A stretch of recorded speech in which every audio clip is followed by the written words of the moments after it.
Welcome back for the second final of the day here today at BMO Field at Soccer Nova Scotia here. Beautiful day on this Thanksgiving Monday.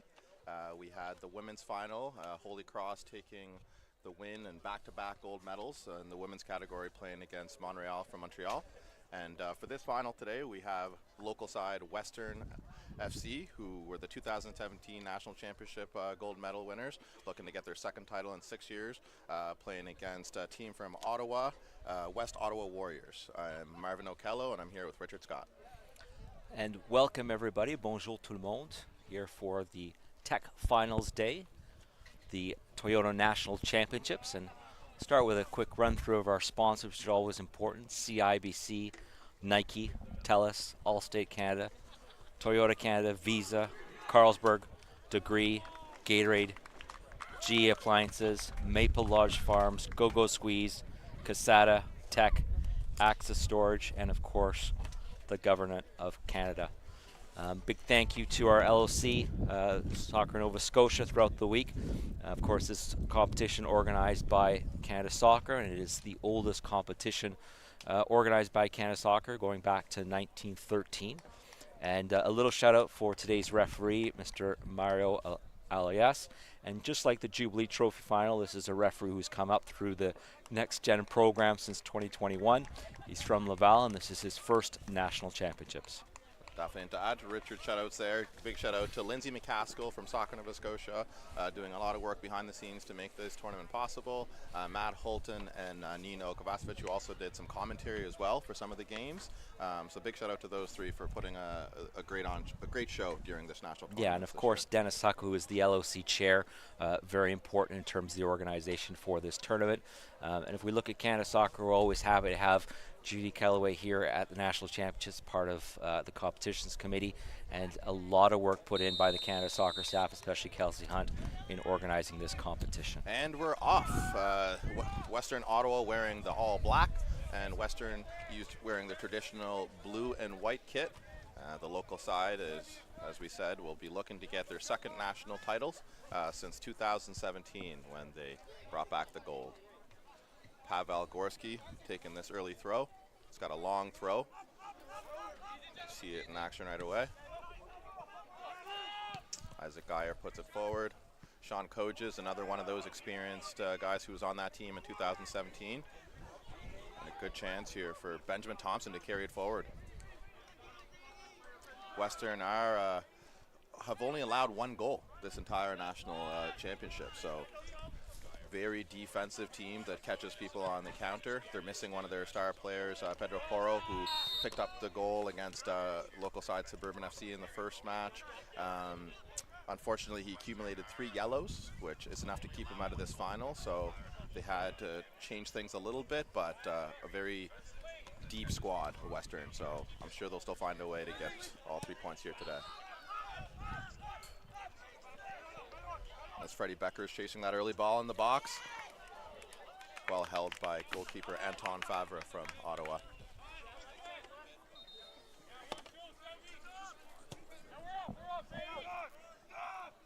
Coaches Alan Jazik and Talal Alawaid both coach together here for Western, but also at Dalhousie University, which is where most of these players from Western are. So they play together both at club level and at university level, which has led to a lot of chemistry, as you can imagine here, Richard, being able to play together pretty much all year long. Yeah, and of course the Western Halifax team had been away from football, perhaps kind of through the pandemic, and just the opportunity of playing a home national championship has brought the squad back together, and not just make a run provincials, but a run here for gold. And what good early chance there for Ottawa with a good delivery, but something you will see all day is Western is very good at defending set pieces as well as attacking them. So something that Alan Jazik spends a lot of time with his teams is figuring out where everybody is in their positions. And as you can see, they have a big physical team as well. So they won't be shy with those set pieces. If they have to play it safe to kick it out for a corner, they're willing to do that because they trust their formation and all their players to be able to withstand those set pieces. Michael Trim with an early touch into Cavell Warnell, all the way back to Pavel Gorski.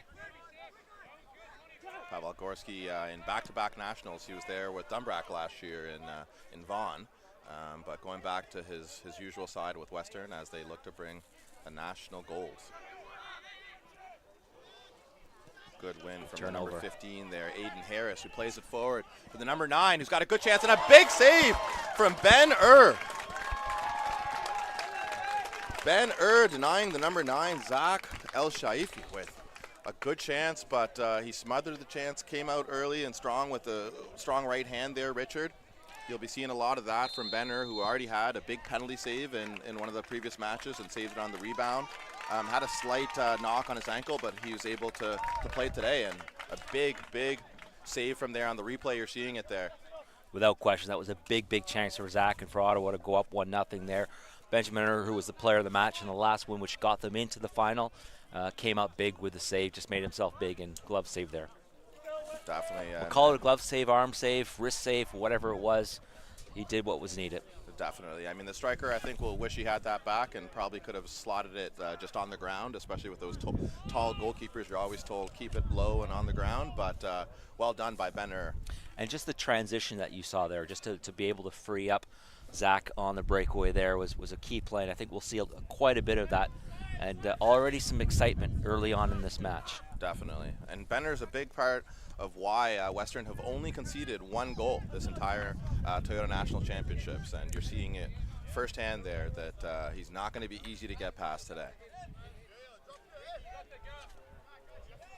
I'm sure the Western coach and defenders will be hoping they don't get many more chances like that, but you need your goalie to come up big in key moments, and that was a big one for Benner. Formerly played pro in Israel for a number of years. He's the Dalhousie #1 for 5 years, famously scoring a goal on a corner against St. Mary's. So if that comes down to it late in the game and they need him to go up, he does have a career goal in AUS. Don't hear that very often. And so they're up against West Ottawa Soccer Club today. And West Ottawa Soccer Club, they won the Ontario Cup to get here. Through this competition, they've played 4 straight days, and then they had yesterday off, so they had 3 wins and 1 loss through the 4 matches. Definitely an exciting start to this match so far. West Ottawa showing that they have some great quality as well, and a good chance for the number 9. That's Zach El Shafi with a great chance. Also a big team, actually, now I'm looking at it. Both teams are very physical and have some good height, so they match up well. As Benjamin Thompson unable to keep the ball in play. Had a chance to speak with both coaches ahead of the match, and Stephen O'Kane is coach of West Ottawa Soccer Club. They've got a couple players that they're missing, and but otherwise they've got a good squad here. Yeah, lots of depth in this Western side. Joey Atri, who scored a couple goals already in this tournament on the bench. Enrico Rodriguez, who put in a great cross into Pedro against Suburban to get the match-winning goal there. Unfortunately, Suleiman El-Marni picked up a shoulder injury, so unlikely to feature in this match. But having a great season with Dal, and also played with the Wanderers U23 team. So a very skillful team here at Western, and but West Ottawa also showing that they have some firepower. As Benner with another strong punch there. Just curious if the offside flag was going to come up there, but ref gets the flag down. I was just up against number 15 there, Aiden Harris. Ottawa's playing with 4 at the back, 4 in the middle, and 2 up front. So number 15, Aiden Harris, and number 11, Javon Henry are the 2 strikers up there for Ottawa. And a strong tackle there from Jack Ellis, the number 23 from Western, who can play a number of positions. I've seen him play center back, left back, and today he's playing CDM.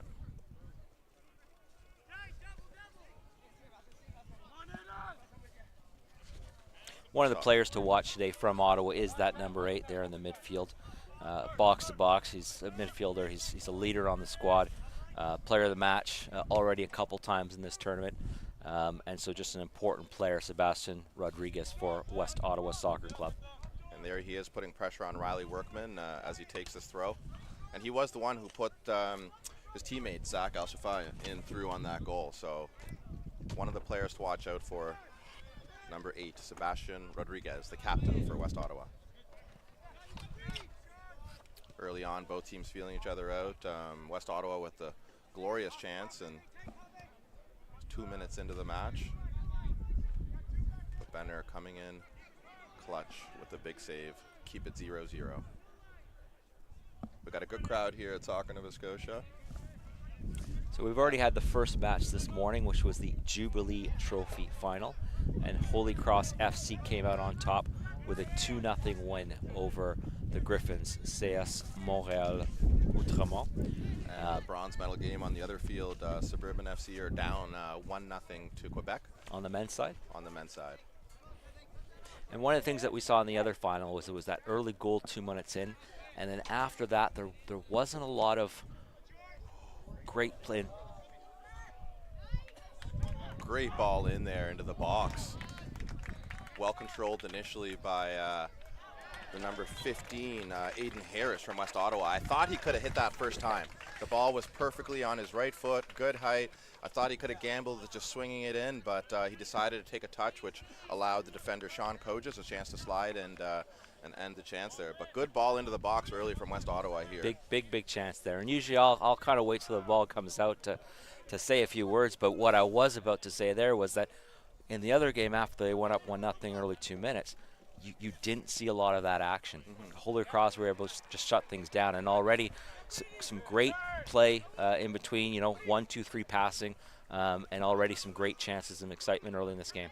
Definitely, and a great ball there from Daoud Dahir out wide to his teammate. Dribbles by the defender, cuts it back.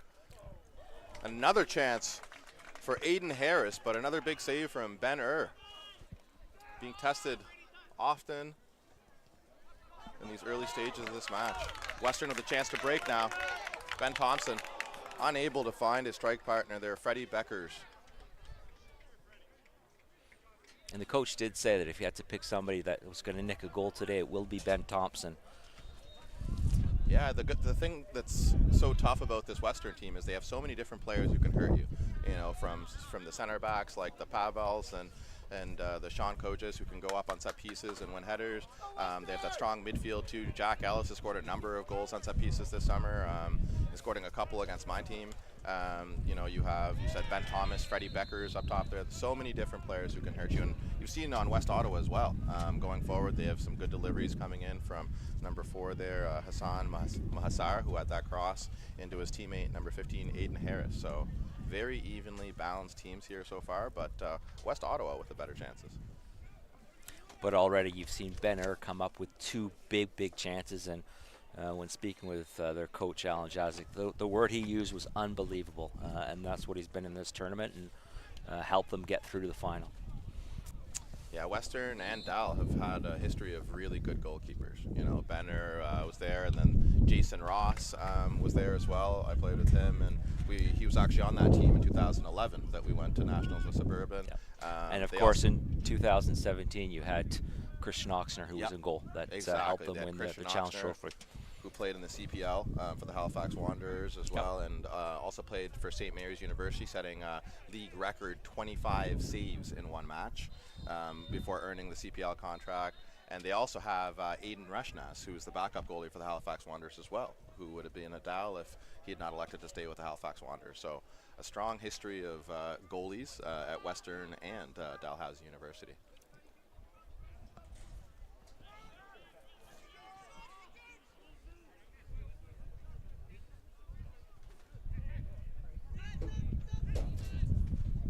Western Ottawa really living in this Western FC's half so far. Another chance. And another big save from Ben who's really making a name for himself in this tournament, and could be one of the players to be considered for the MVP of the tournament so far. Already having a penalty save and saving it on the rebound. As I mentioned in that first game against Suburban, he had a couple big saves, and so far here today with 3 huge saves to keep the score level. Yeah, we're not even 15 minutes in the match. It's 3 big saves from the goalkeeper. When Western won that gold in 2017, they won all but one match, 1-0. So they are used to having to sustain long periods where they're under pressure, but they've always done a great job of closing the doors and being able to nick one on the other end. but they will want to get a bit more of the ball. So far, they're taking a lot of pressure.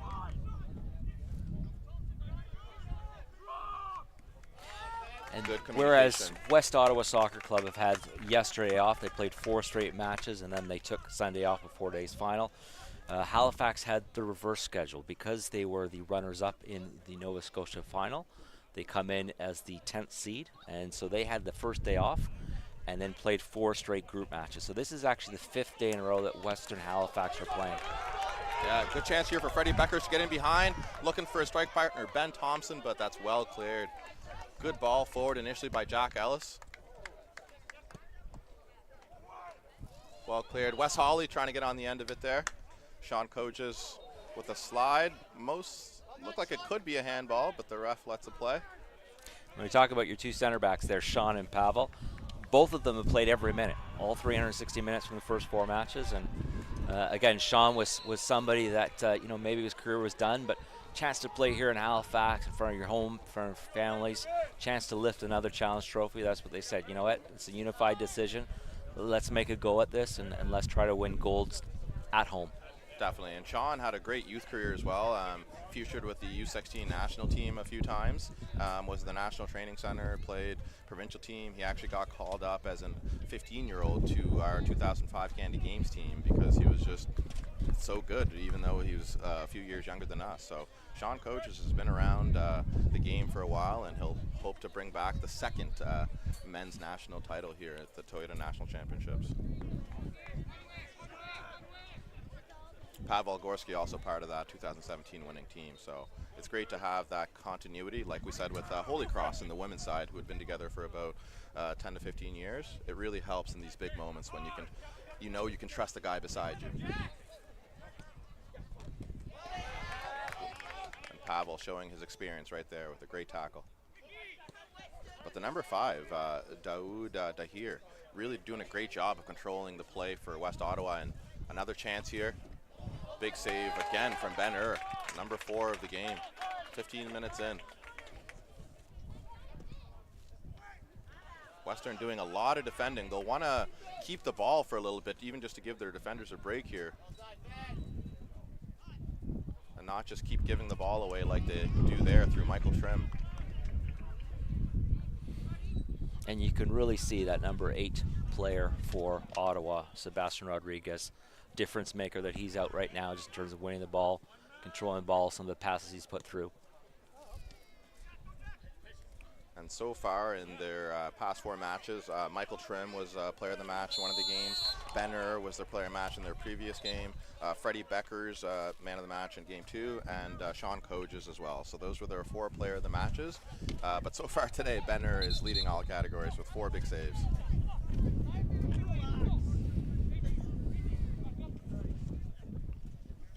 Another chance for a free kick here from Hassan Mahassar.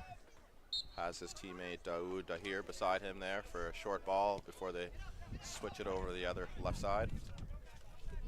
Isaac Johnson gets it over, gets it back, goes all the way back to keeper Anton Favre.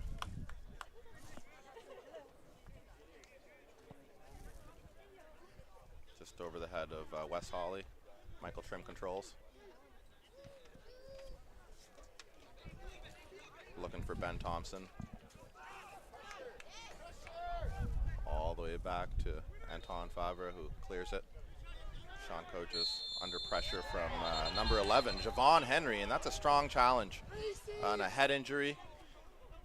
So the physio will come on there. I would like to personally see a warning here, a talking to from the player there. And the ref is giving him a...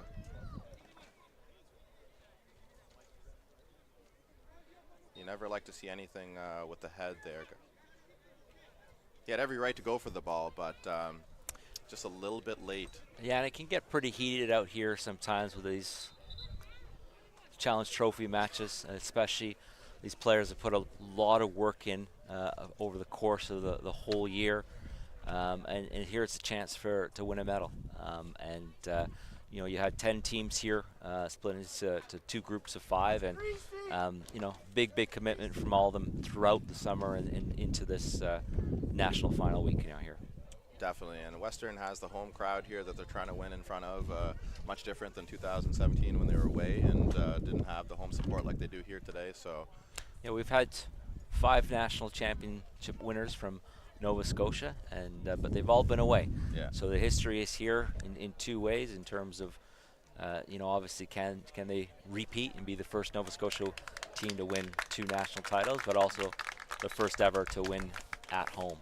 And of course, Sean is a big part of that, and he was the captain in 2017 when they lifted the trophy in celebration. Of course, Alan Jaska was the coach at that time too, and now a chance, obviously, to try to do that again. definitely. And Sean Coach is an important player, so they'll hope that he's able to continue this match. Should he not be able to continue, I think you'd see some changes, maybe even Jack Ellis going back into that center back role. But hopefully Sean Coaches is okay and he's able to continue here. Very good defender and a leader on this team as well. Yeah, and he was a big part of that team in 2017, which allowed them to win the competition. They ended up beating FC Winnipeg Lions 1-0 in the final at Surrey in 2017 at Newton Park. It was a great crowd of about 750 people there in the stands for that day, and again, a very big moment for the organization. Definitely. So far it looks like that is exactly what's happening. Jack Ellis has dropped back into center back. That's the number 23. He plays there for the Dow team, and he's played beside Pavel before, so it's not like they're unfamiliar. And it's great to have those options as a coach to, without even having to make a sub, just drop somebody back into the position there. Which would leave Cava, Warnell, and Isaac Geyer in midfield along with Wes Hawley.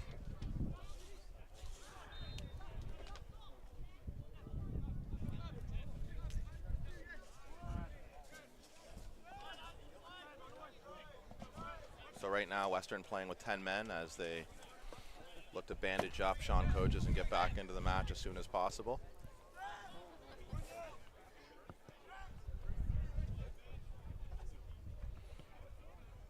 And of course, if there is blood on their jersey, they'll have to clean that up or get him a new kit before he comes back out there. Definitely, and as somebody who's played against Sean Coaches, against him a lot, he's one of those defenders you don't look forward to playing against. He's a master of the dark arts, the little elbows here and there when the ref's not looking, the little toe stomp, those things that you don't see but really make a big difference in terms of not giving free headers in the box and things like that. As we see another big save from Ben Ur. Getting tested a lot early. And that's important. It's they're not just creating offense and being dangerous, but they're testing the goalkeeper. Now, of course, with some of the chances that they've had, they should be up maybe 1-0. But Ben Ur, of course, would say something else, and he's been unbelievable so far in the first 21 minutes.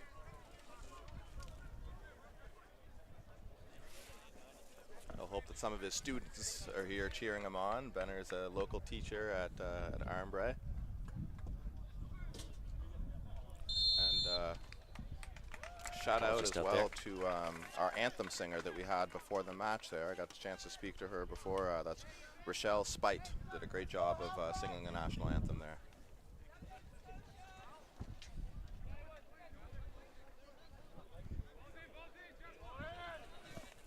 Michael Trim gets us under play.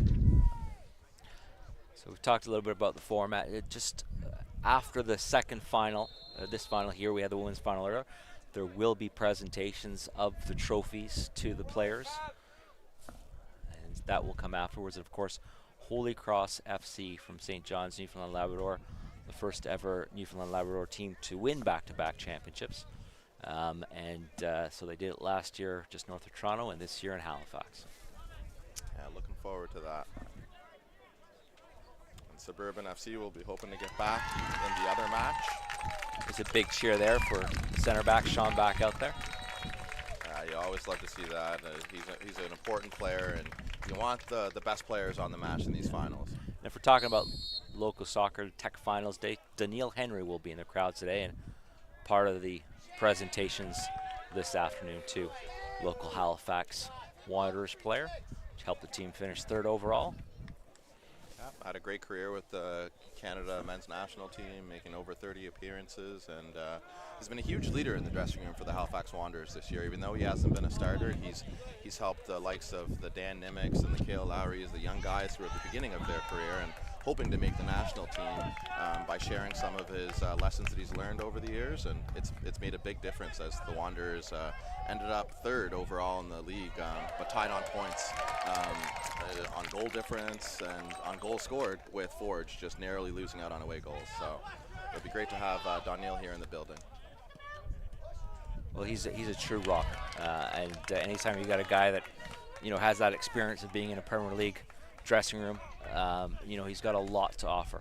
And he was a massive part of getting Canada to the World Cup Qatar last year. Unfortunately, just injured in the last match before the World Cup, but such a big part in some of those away matches that we had. I think back to that 0-0 draw that we pulled out against Jamaica, and he was such a big part of that win, or that draw, sir. Definitely. And number 9 player here from West Ottawa, Zach Al-Shafai, having a lot of success down that left-hand side early on, playing against a strong defender and Michael Trim, but so far he's won that battle, and Michael Trim will want to look to change that as we go into the second half. I wouldn't be surprised if we saw some tactical changes for Western here as we get a chance for Freddie Beckers, who's just flagged offside. But one of the things about Alan Jazik and Talal Alawade, them as coaches, is they're very, very good at recognizing cues to make those tactical shifts, whether it's a formation change, whether it's switching one player from one wing to another because they see that there's an opportunity to take advantage of a weak defender.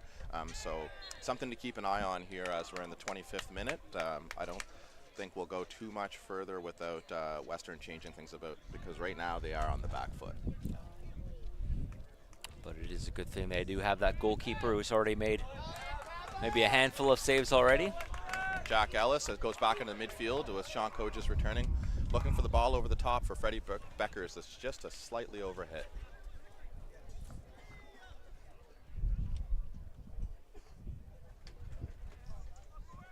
Good ball out of the back there from Anton Favre. Pressure from West Holly on Hassan Mahazar. All the way back to his keeper again, who will clear the danger.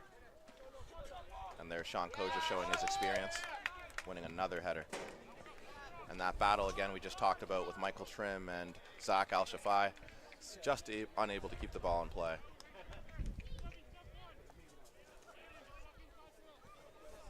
We're 25 minutes in so far here, Richard. What are you seeing?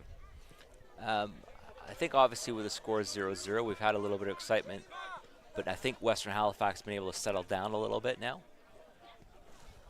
Yeah, definitely. And but as you said, obviously West Ottawa just bossing the ball possession right now, and patient, looking for an opportunity on what their breakthrough is, and I think obviously they probably feel that they've got a pretty good chance with the skill that they have in their squad. Definitely. As you see another foul there from Benjamin Thompson, who's having to do a lot more defending than attacking so far in this game. So that's the one thing I'm seeing here is, all of the Western attackers are being dropped back into their own half, having to do a lot of defending as a team. So Western will want to look to get on the ball a bit more, maintain possession, and try to tire out the Western Ottawa team. But so far, as you said, the possession and all the chances falling to the Ottawa side. Western is used to doing that. They played against Suburban, who are another team who plays like this Ottawa team, a lot of possession, a lot of side to side. The one thing this Ottawa team's doing a lot better than Suburban did is actually creating chances on goal. As we see another chance here for a cross that goes out for a throw, but the number 18 there, number 11 actually, Javon Henry with that chance. But Western Ottawa doing a great job of not just having possession for the sake of it, but they are actually having an end product, especially on that far side there, creating a lot of 1v1s and 2v1s and then getting the crosses into the box. Clearly a very well-coached team as well.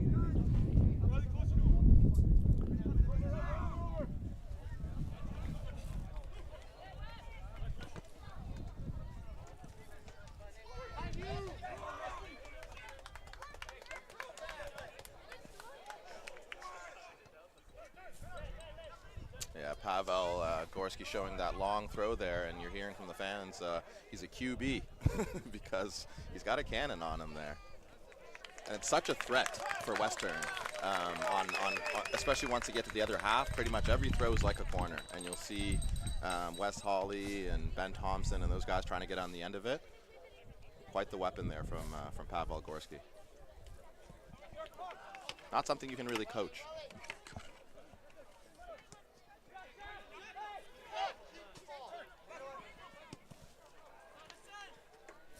Ball just out there.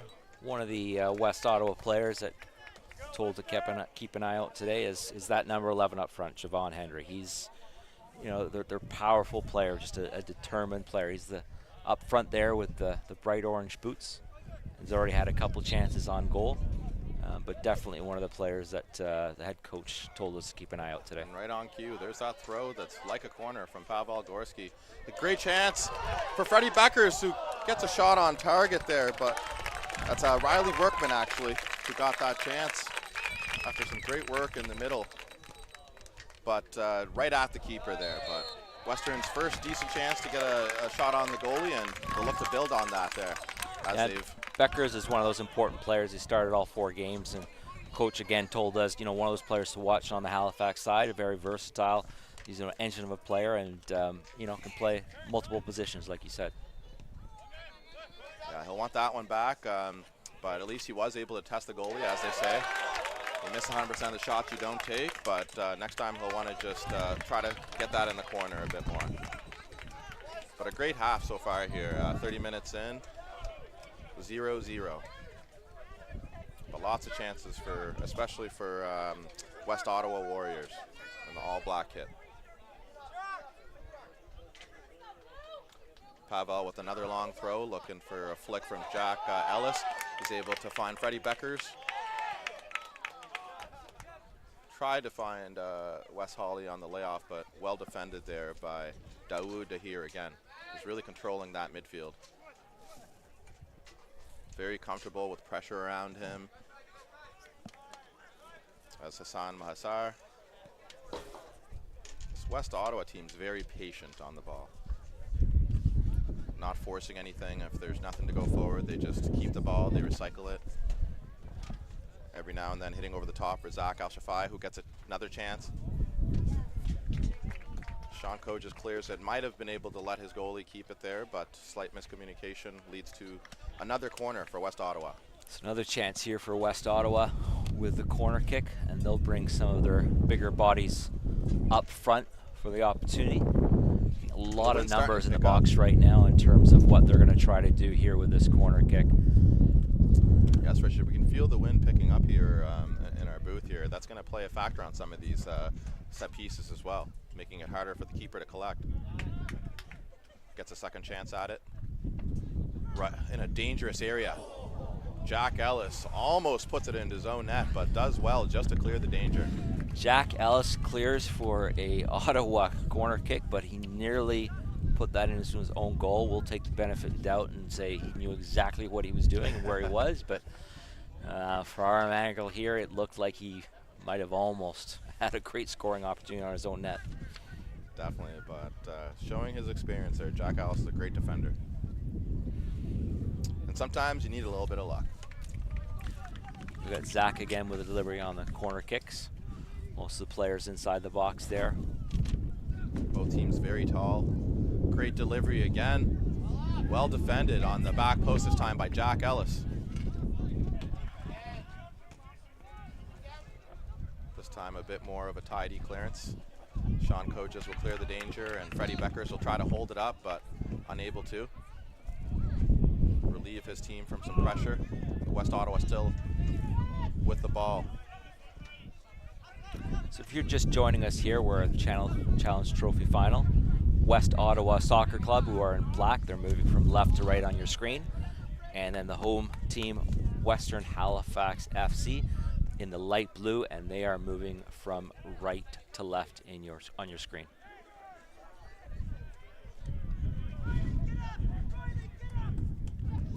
This is West Ottawa Soccer Club's first time in a National Championships final.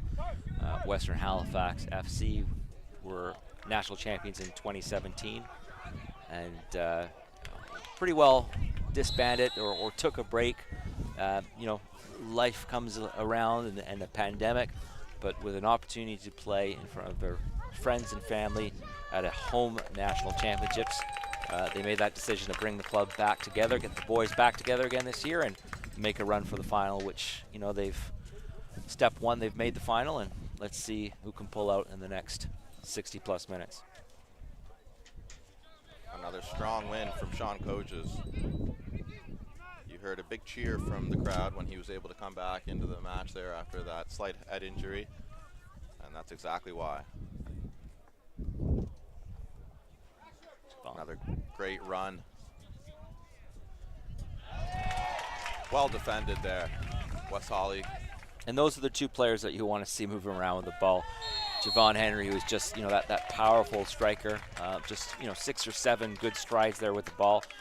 And then Sebastian Rodriguez, who just moves forward out of the midfield and supporting him there. So those 2 very important players with West Ottawa Soccer Club this week.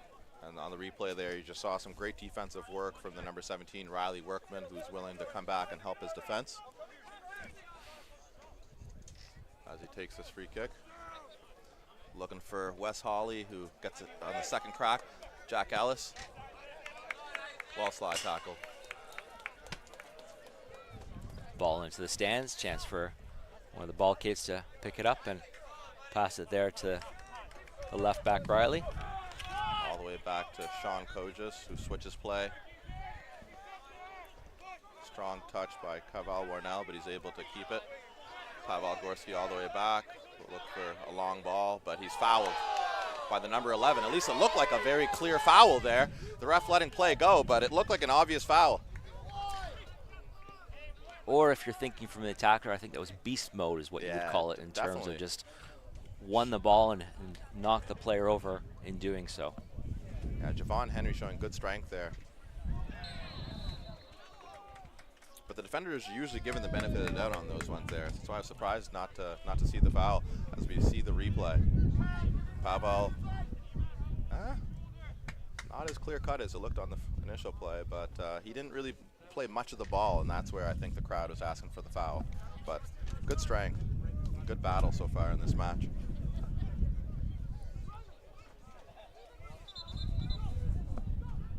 Thanks to the camera crew for providing us that replay there.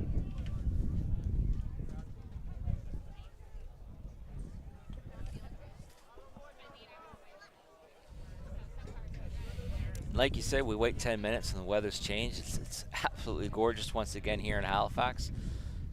For all the teams coming from coast to coast across the country here for this week, it's been a wonderful week of weather. And I think just yesterday morning when we, you know, wind and a little bit of rain, but otherwise, you know, I think it's been dry and wonderful for the players and the teams throughout the week.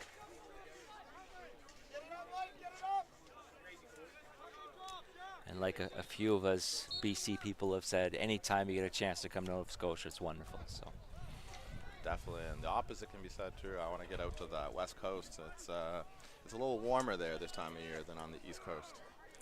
I think it's probably the only 2 places you should be ever having fish and chips. If you're in Ottawa or the middle of the country, no, wait till you come out to the Atlantic or the Pacific Oceans.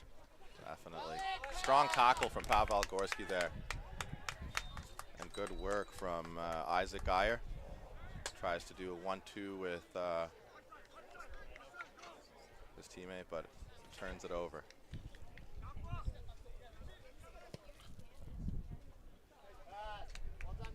A diagonal tried there by Hassan Mahasara, but unable to find his teammate. Still a chance for West Ottawa here with a good ball in behind. Heavy first touch, and he shoots it way over the bar. With some good pressure from Benner, but had he kept that low, the net was open, and I think he just rushed the shot just a little bit. Yeah, and you called it. I mean, just that heavy first touch on the ball. It was a great hold-up play in the midfield there to get him the ball. And you can just see then if just the final chance to try to beat Benner, unable to do so. Yeah. And of course, the center back is always Sean, as the coach called him, a beast. Is such an important player. As you see it here again, a good bit of work to get the ball out to the left. Sean Coaches pressuring, which made the striker rush the shot on his left weaker foot. But he had enough space to be able to get that in. But Sean Coaches and Benner are doing a great job of just throwing him off and making him rush the shot. Yeah, and I think if he could have had that first touch back again, you know, he would have loved to have had that first touch back. He's just lost a little bit, but still managed to get a good chance in on goal there. Definitely. I think it's safe to say, though, that the player of the match so far has been Benner, the Western keeper, who's really keeping them in this match with 5 saves so far. Yeah, without question. And if you get a moment to scrub back to that 4th minute save or 3rd or 4th minute save that he made when Zach got through number 9 for Ottawa on that breakaway, fantastic. And that could have been a game changer there, but 3, 4, 5 saves in those first 15 minutes, and just a wonderful job so far for Western Halifax, not just today, but throughout the week.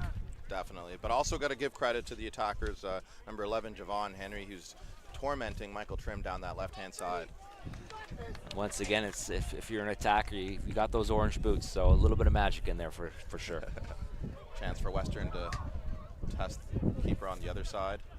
Benjamin Thompson all the way back to Jack Ellis, who turns it over. And good ball through for the number 9, who's got no support, decides to take it on early, but good pressure from Pavel Gorski, and save number 6 from Benner. Jack Ellis just lingering on the ball a little bit in the midfield there. He'll want that back, and he'll want to move the ball just a bit quicker. Great technique on the pass to put the ball through there for Zach, and Zach got in, didn't want to kind of cut in, wanted to see if he could use element of surprise or get a quick shot off, but Ben had the angles well cut down there. Especially on the near side there. As a striker, you're always told to go for that far post. That gives you a bit more space, and it's a tougher save for the goalie to make, so only advice for the attacker there is maybe just go for the far post next time. Or switch to your left foot, as we always say.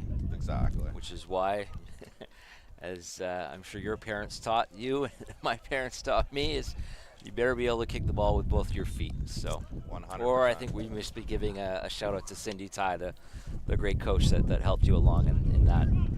Definitely, and one of the most two-footed players I've ever seen play the game. It was incredible watching what she did with set pieces, crosses, everything. I still to this day don't know what her natural foot is. Ooh, wow. And after a number of chances, we finally see our first goal of the match from the number 9 from West Ottawa. That's Zach Elshafai.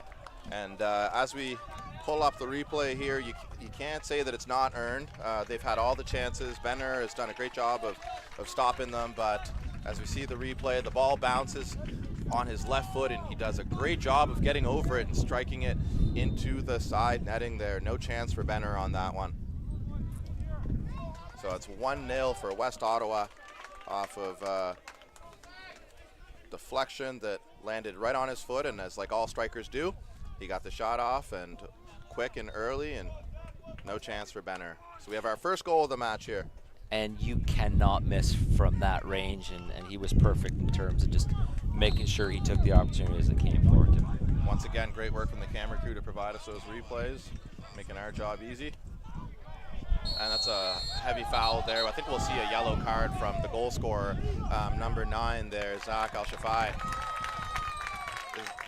Shouldn't really have too much to say there. He's very late, caught the player. I don't really know what he could say other than sorry.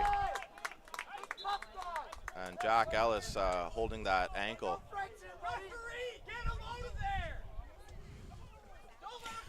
Just taking a look back at the goal again, starts with a set play, starts with a throw-in on the left side. From there, you got the ball bouncing around, but you had Sebastian Rodriguez, number 8, which then played the ball into the middle. That bounce just, volleying from the number 9, Zach, to give West Ottawa that 1-0 lead. Yeah, there's no need for that foul there from the number 9 from Ottawa, Zach Elshafai. He's already got the goal. They're deep in their other end. It's not like they were in front of their goal and he had to make a tackle. Not what you want to see. So rightly, the ref is given first caution of the match.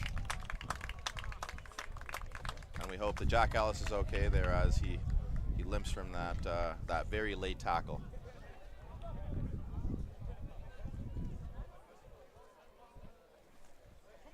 as we said, Western are missing one of their star forwards, Pedro, who not only quick but a good finisher as well. Already has a couple goals in this tournament, and you're seeing that they're not able to stretch them as much. Wes Hawley, a good player, but doesn't have the same pace as Pedro.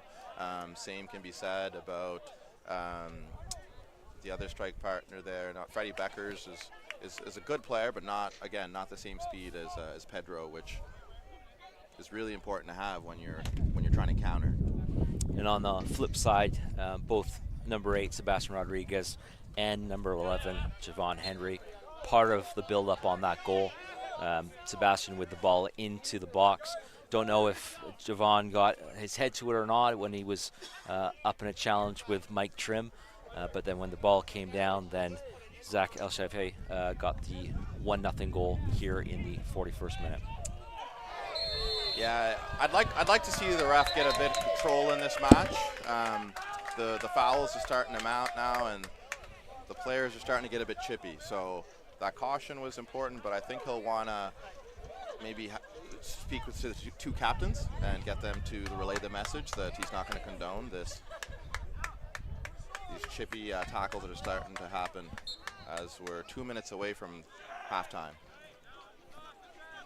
It is a final, so there are a lot of emotions on the line, as you said. Western looking to win their first national title on home soil for any Nova Scotia team.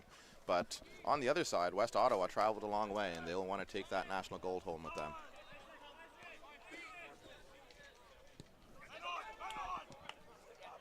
Good pressure from Western there. That's Isaac Geyer putting the press. Well done there by the fullback Emad just to get back, support his teammates. If I had to guess, in the second half, based on how the tournament's gone so far, I think you'll see a couple players introduced for Western. My guesses would be that you'll see number 26, Joey Yatru, come off the bench, as well as number 8, Enrico Rodriguez, who's already had a couple assists in this tournament. And the best defense sometimes is a good offense. So you want to live in their end, which means that you don't have to defend as much. And I think that's most likely. Great touch from Jack Ellis into Freddie Beckers. Offside. But Western does need to make a couple changes here because they are under a lot of pressure. They've since grown in the last couple minutes trying to create some chances, but Western Ottawa definitely in control of this match so far. And I don't think Alan Jazik is too worried yet. Obviously, there's still a lot of time. Like you say, he does have some players and some options on his bench. But, you know, at the same time, you can see West Ottawa is just right now very comfortable on the ball. They're playing back and forth just in terms of keeping the ball, not letting go of it, and, you know, moving forward with chances when they come. Sean Coaches with another strong win in the air. Well done by the goal's sister, I guess, Javon Henry. And that's an offside. Offside there. And late kick after the whistle there, which usually warrants a yellow. The ref's just going to have a talking to him. One of the players also that West Ottawa picked out kind of before the game is that number 20, Emad, just a technician. He's a player that never panics. He's very calm. And, you know, again, there's no rush to his game. So, you know, he brings that everything is fine, everything is good to his teammate and to the West Ottawa Soccer Club. Definitely. Both teams will be looking forward to that halftime whistle. Western just to go up 1-0 and look to build on that. West Ottawa, that is. And then the Western, the Nova Scotia side here, they'll want to get to half so they can have a quick chat. The coach can talk some tactics, make some changes, and possibly even bring in some fresh legs for that second half and look to change things. But a great match here so far at Soccer Nova Scotia on this lovely Monday. We've been blessed with some good weather and some even better footy.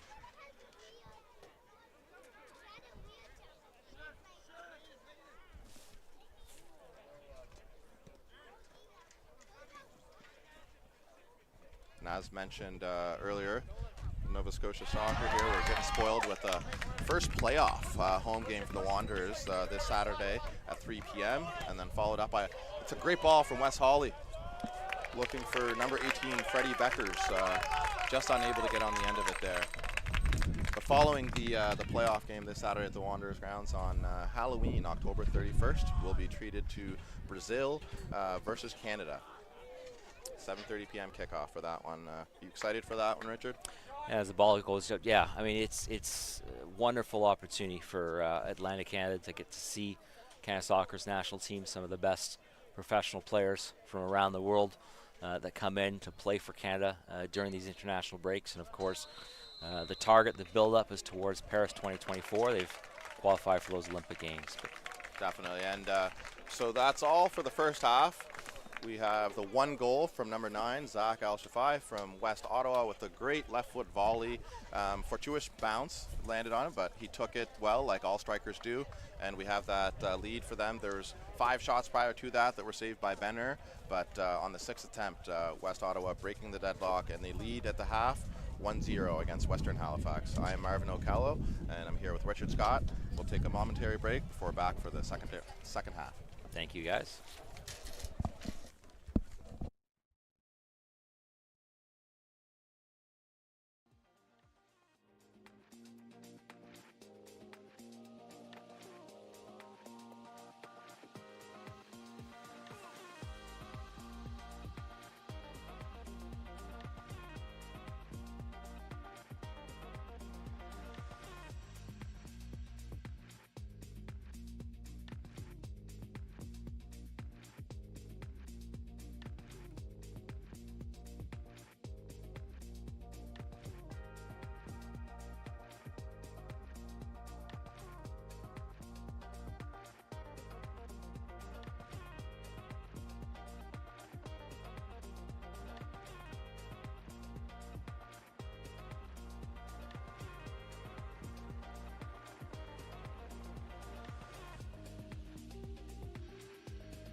Dennis Huck and the LOC.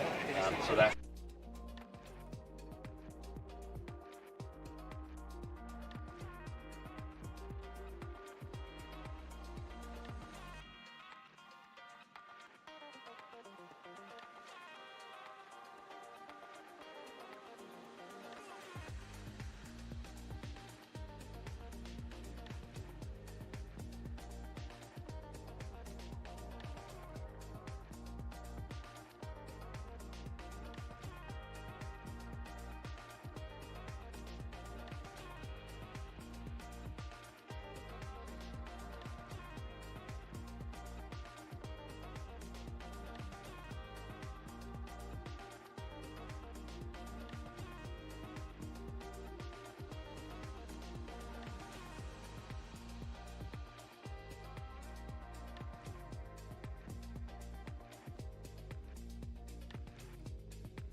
I didn't see clubs yet.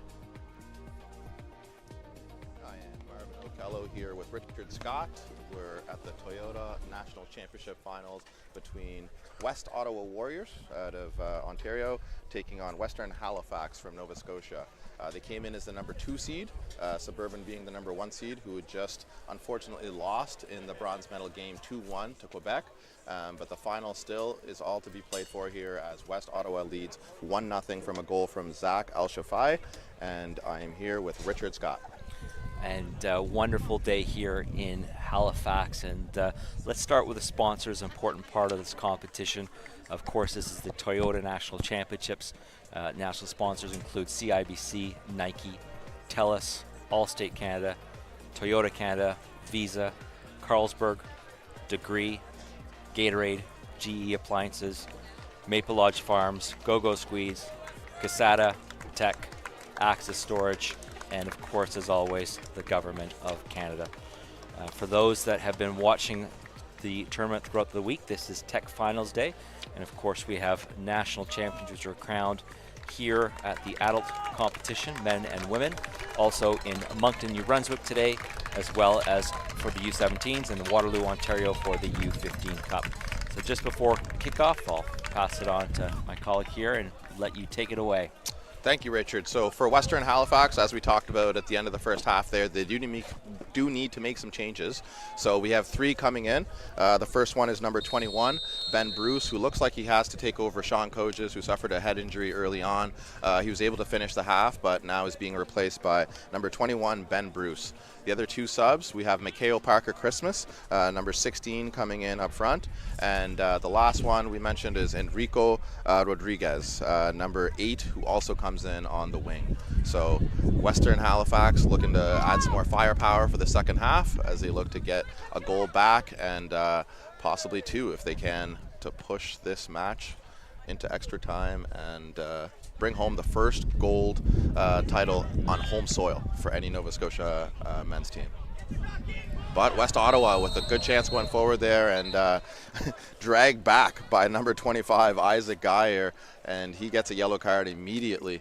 So yeah, Ricky Combo was just tugged there on his shirt, taken down, and now it looks like Zach's picked up the ball, the number 9, with an opportunity for a free kick. And of course, we're expecting that with his right foot, unless we see a different player come in as an option. I think that wall will have to move back a few steps. And of course, our referee today, Mario Alias, who's from the Canada Soccer Next Gen program since 2021, and he's having the 5-man wall take a few steps back.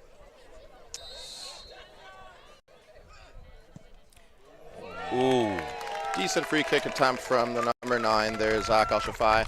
Just couldn't get it. He got it up, but he couldn't get it back down under the bar there. And with a tall goalie like Benner and Netzer, you have to put that into the top corner if you want to get it by him, because he's a very good goalie, as we saw in the first half with 6 big saves prior to the goal.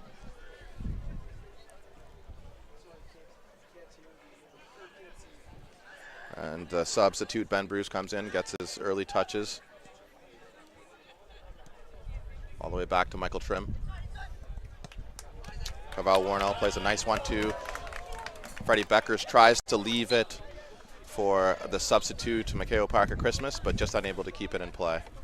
But tidy bit of play there from Western as they look to build on a tough first half. They were looking to counter. They don't have, as we mentioned, the pace of Pedro up front to allow them those balls over the top that have given teams a hard time on the counterattack so far this tournament, which isn't ideal for them, but picking up 3 yellows, unfortunately, and missing this final. And as the ball just goes out there, West Ottawa Soccer Club, they've had a good week, of course, with 3 wins and just the 1 loss in their last match of the group phase against the Winnipeg Lions. Another clearance from Pavel Gorski, who's had a great match so far. 8 different goal scorers for West Ottawa Soccer Club in the first 4 matches. And then a 9th different scorer today, with Zach getting his first goal of the tournament, which gave Ottawa the 1-0 lead. And on the opposite end, it's impressive that they were able to break down a stingy Western defense that has only allowed 1 goal all tournament. So this is the 2nd goal they've conceded, unfortunately, to the number 9, Zach Al-Shafai, and that's the difference so far in this match. Western pushing. And as the ball goes out, we'll just recap that Western Halifax week. They started obviously with that grudge match against the Nova Scotia champions Suburban. Came out, scored early, and then just defended from there, and that put them in a good run towards the competition. Oh, great cross there from Enrico Rodriguez, who was why I knew that he was going to come off the bench. He provides some great balls into the box there, and that's Freddie Beckers who will want that one back. He's wide open, no one defending him, but just unable to steer that on target there as he's looking for the top right corner there. But strong start from Western, creating some chances early on. They'll want to capitalize, though, on one of these sooner than later. But the changes so far are making a difference from the second half for Western. Good battle there between Aiden Harris and Kava Warnell. And a good ball from the number 9, Zach Al-Shafai, over to his teammate on the right-hand side, but well defended by Riley Workman. But one back immediately by the stubborn Javon Henry. Had that chance in the first half where he took just a slightly heavy touch, otherwise it could have been 2-0. And Western Halifax undefeated before today. They had the 1-0 win, a 0-0 draw, and then both a 2-0 and 3-0 wins to clinch first place in their group. And West Ottawa, what was their route to the final? West Ottawa, of course, they had just the 1 loss on the final day, but before that it was a 2-1 win over Chaudière West. They had a tight 1-0 win over Surrey BB5 United. I think that was really the match that set the tone for this West Ottawa Soccer Club. Surrey BB5 United, they were likely, maybe one of those favorites for the championship. They had an old pro, Marcel Diong, which was in the lineup for the team, and yeah, I was surprised to see the name things didn't there. go too well in that match, and Western Halifax snuck through. Yeah, I saw they even had Escobar as well. Great ball into the back post, check back in. Oh, just wide by number 6, Cavell Warnell, but the changes for Western Halifax, they made 3 subs in the second half. Mikhail Parker Christmas coming in, Ben Bruce coming in, and Enrico Rodriguez, and they are creating many more chances than they did in the first half. Western looking to capitalize. Just a little bit of a pinball wizard there. Yeah, ball back and forth, and the ball comes in, kept in well on the far post, a diving header attempt, and then a volley from the number 6, Cavell Warnell, that went just wide. Wonderful chance to equalize there. But they're knocking on the door, and that's the important piece as we come into the second half. Definitely, and you can see that those tactical changes that they've made and personnel changes are paying off so far. Number 6, Cavell Warnell, playing like as a lone 6 right now in the midfield, it looks like. And Jack Ellis ahead of him, pushing a bit more. As the ref gets in the way of Cavell Warnell there and allows West Ottawa to get this ball forward.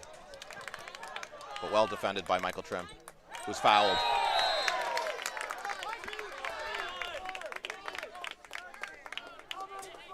Well defended by Michael Trim there, using his experience to just poke the ball away. On that chance, looking back on it, looks like it was Daoud Dair who had the big leg save on that diving header. Just in the right place, calmly blocked the ball a few meters in front of the goal. Yeah, and as mentioned, Sean Coages did have to check out after a head injury, and that's why you see number 21 there, Ben Bruce, in the match. Sean Coages is an important player in their last gold medal title in 2017, so he will be missed.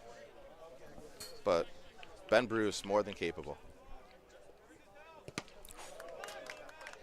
As Cavell Warnell takes that in the gut. Just take a minute to breathe. A little bit of a sting there for sure. Yeah, those never feel good, especially if you've had a big breakfast. Ball into the box, shielded out. And that'll give Benner a chance to either hit it long, or they seem to be going short. I'd like to see them go long a bit more now and try to live in their half, and it looks like that's what they'll do. Push everyone up as Pavel Gorski drops.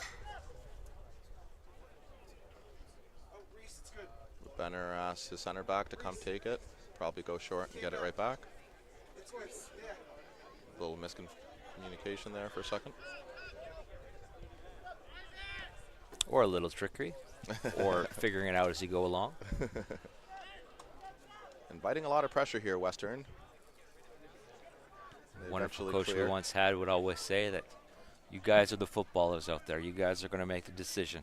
Yeah. The coaches on the sideline, they'll set a lot of things up, but out there on the pitch, the players need to take that control. Definitely. Well done there as he puts the ball out wide for Michael Trim, who continues it forward for Freddie Beckers. Tries to cut inside, and his man has help, but decides not to use it. Goes inside, but turns it over, unfortunately. But initially a strong ball from Isaac Geyer over to him. And the ref waiting for Zach Al-Shafai to play the ball before he eventually puts up the offside flag. He hesitated for a moment there. Yeah, and I think that the fans were a little worried that the assistant referee there on the side, she was going to miss it, but no, she had it. Isaac Geyer dropping deep there. Looks like him and Cavell Warnell are actually both playing that 6th position together now. Enrico Rodriguez, chance to run at his defender, has a great cross on both his left and his right foot. Goes all the way back to Jack Ellis, who leaves it. Riley Workman to Jack Ellis, gets it back. Chance to get the ball in the box, looking for Jack Ellis, but well cleared. But good 1-2 there, a bit of work from Riley Workman and Jack Ellis, just combining on that left-hand side, trying to create some space.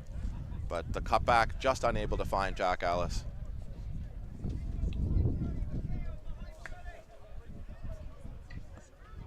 Chance for Pavel Gorski to get that long throw into the box again. But no teammate unable to get on the end of it. But that throw is such a dangerous weapon. It is Thanksgiving weekend here in Halifax, and as is the tradition, every national championships final takes place on Tech Finals Day Monday, Thanksgiving Monday. So, of course, a shout out to all the people working in the 3 venues, but also all the Canada Soccer staff and LOC staff that have worked past national championships.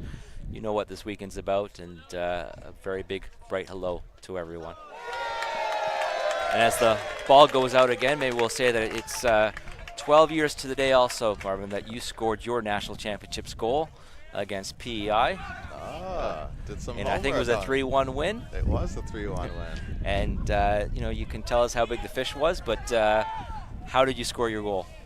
Oh, I remember like it was yesterday. It was actually, I played right back in that game, and in that tournament I was able to switch from either right back or right forward depending on which team we were playing. But in that specific game I was playing in the right back position. I overlapped down that right hand side. Ian Greedy, who's here with Suburban, slipped the ball to me on an overlap, and I hit it first time into the bottom left corner. Now, more importantly, what color were your boots that day? Yellow. Yellow, black, you see, there you go. We're in the Addy Piers. Some things you never forget. Thanks for that blast from the past there, Richard. I should have had a couple, though, that tournament, I won't lie. Great tackle from Pavel Gorski to deny number 11, Javon Henry, the opportunity to run in behind.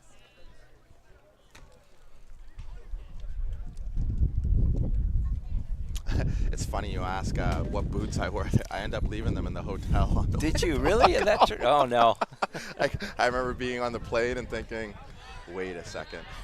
Did I move those boots from that corner? I left them in the hotel room, and somebody benefited from There you go. So I'll maybe give my boot shout out to Joey Lombardi, who, as a staff, you're supposed to have black boots. They gave him bright yellow boots. So, of course, handed it down to me as another staff member and wore them proudly until somebody snatched them out of my bag flying back. Yeah, so. Wow. Must have been some nice boots. But, yeah, staff-wise, you're supposed to, or if you're a center back, you're supposed to wear proper all-black boots. Yeah, though that's changed a lot these days, You look at the Western back line, only 2 of them are wearing black. Pavel's wearing the bright lime green, and Riley Workman's wearing bright orange boots. Times are definitely changing, eh? Yep, and if you want, you can wear a different color boot on each foot now, too, which, something one of my kids even did, heading to school days. Yeah, made famous by a famous NBA player, Tracy McGrady, T-Mac. No, I used to always wear the all-black boots, the classic, the Puma Kings and all that. But around Canada games, I caught on the flashy boot train. Okay. It sends I don't know. It's a special thing about flashy players and flashy boots. Good ball into the box.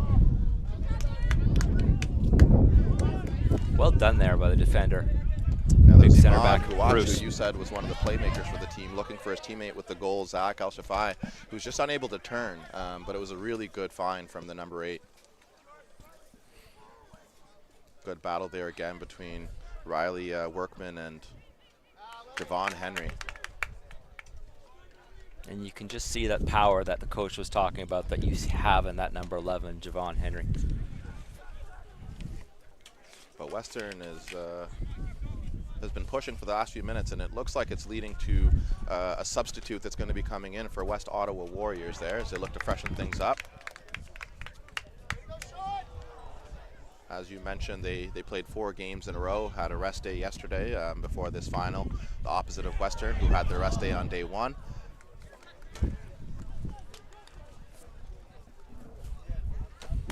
And I like the nicknames for these 2 teams, the Warriors, and of course you got the Wolves in blue there. Interesting, because obviously just next door, actually, Halifax West is also the Warriors. The high school here, where a lot of these guys from Western actually would have played, is Halifax West Warriors. Great ball over the top. But again, well defended by Pavel Gorski. It's in. And the ball stays in play with a friendly bounce off of the corner flag, leads to a Western throw. Well done there by Pavel Gorski. Take a chance also, a big shout out to all the volunteers that have supported the Toyota National Championships throughout the week, whether it's the bus drivers, some of the assistant AGCs, all the different corners.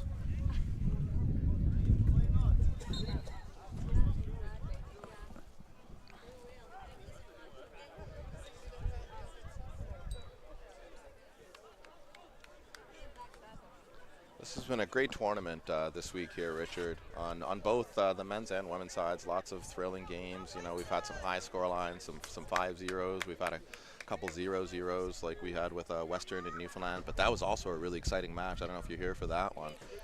But the quality, what do you think about the quality overall? No, it's been a fun week, and I think the biggest thing for me is always the passion that these players will bring. These guys are, you know, anywhere from, and you know, obviously we talked about the Montreal team, which, you know, 19 to 23, you guys, you know, have players which are in their 30s into early 40s too. So just that lifelong passion for soccer that they have, that you know, they'll play week in, week out, and you just love the game. And you know, we said earlier, you know, some of these guys, you know, are future coaches, you know, maybe future referees, maybe future play-by-play guys, but again, it's just that love for the game that comes out this week. Definitely, as a Western gets a chance to put a dangerous ball into the box here, high and rising. That's number 18, Freddie Becker's trying to meet that ball. Good cross from Enrico Rodriguez. Just another good chance there from Freddie Beckers. And I caught up before the match there with the 2017 MVP and Golden Boot winner, Jonathan Cordoba. Yeah. He's a good friend of mine, and he's here supporting his Western FC teammates. Good. And so we'll hope that he can inspire these boys to bring back another gold. He was a big part of that tournament in 2017. Of course, his brother was on that squad too. Some great goals he scored in that week, and I can also remember one or two great goals that he didn't score. Just in turn, but that's a striker. You want to create chances. You want to be dangerous when you're up front. So it's not just about, you know, scoring goals. You miss a goal, you just shake it off, and you get back and try to be dangerous again. Exactly, and you used the term earlier, the beast. Jonathan Cordoba is the definition of that. You know, absolute unit, as they call him. So we just take a little break while we wait for things to get settled there. Earlier today, we did have the Jubilee Trophy final, and it was a match between the Holy Cross FC Crusaders, the women's side, and the Griffins from CS Montréal Outremont. And both goals come from set plays. Jane Pope had corner kicks both times knocked in by her teammates. First by number 5, Jessie Noseworthy. She was the player of the match. And the second one by number 4, who probably could have had a hat-trick, I thought, in that game. And of course, Holy Cross came away without conceding a goal in 5 matches, and their goalkeeper, Shannon Galway, was the most valuable player of the Jubilee Trophy Finals this year, 2023, in Halifax. Yeah, she played great in that final against Montreal there, really keeping her team in it, even catching herself out of the box, playing sweeper keeper a couple times. Great performance, and congratulations to her. And it's great, and she's one of the younger players in that squad. First time ever that a Newfoundland Labrador team have gone back-to-back as champions. The only other team to win a national title was Holy Cross men way back in '88. So last year they became the first Newfoundland Labrador team to win on the women's side.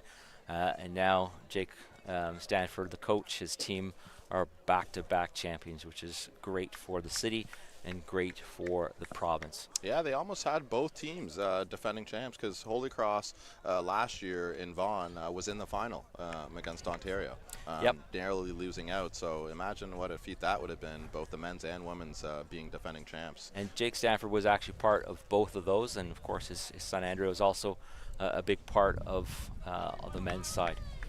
Yeah, Holy Cross quickly becoming a soccer nation there.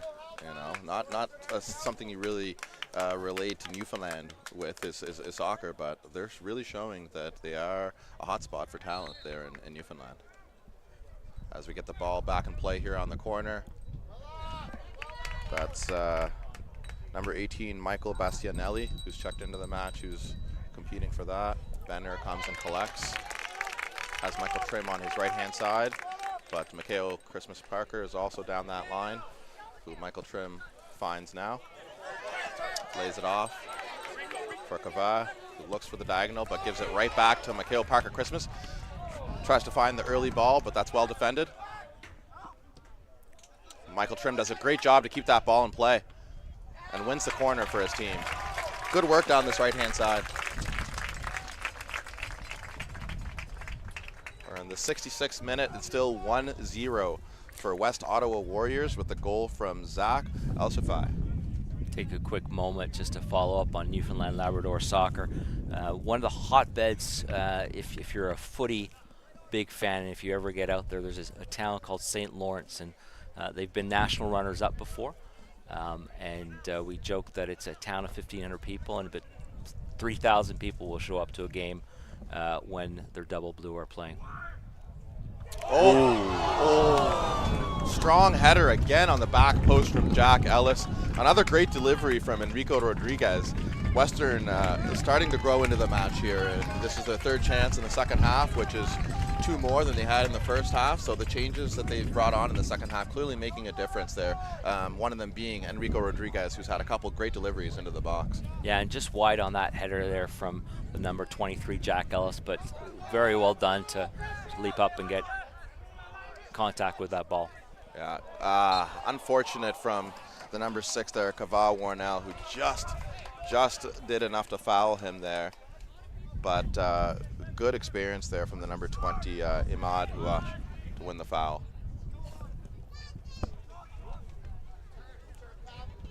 Strong play from Javon Henry. Does a great job to shield and then win the free kick for his team.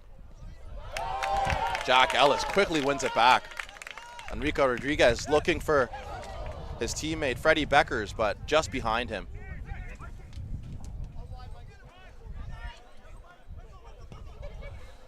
Looking for the number 11 there, Javon Henry, who's everywhere in this match. But again, well defended by the number 3, Pavel Gorski from Western.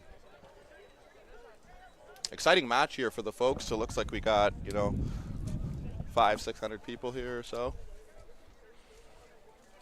A beautiful day. This is the first time we've got West Ottawa Soccer Club in the final, but of course in recent years, Ottawa Gloucester Celtic have been a championship side coming out of Ottawa area. This has been a great finale to what has been a great week here at the Toyota National Championships. And treated some good footy this week.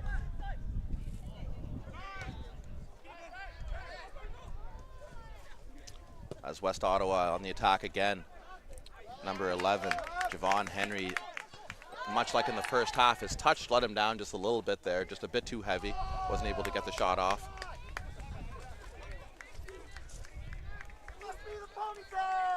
But Javon Henry all over the place, threatening that back line of Western.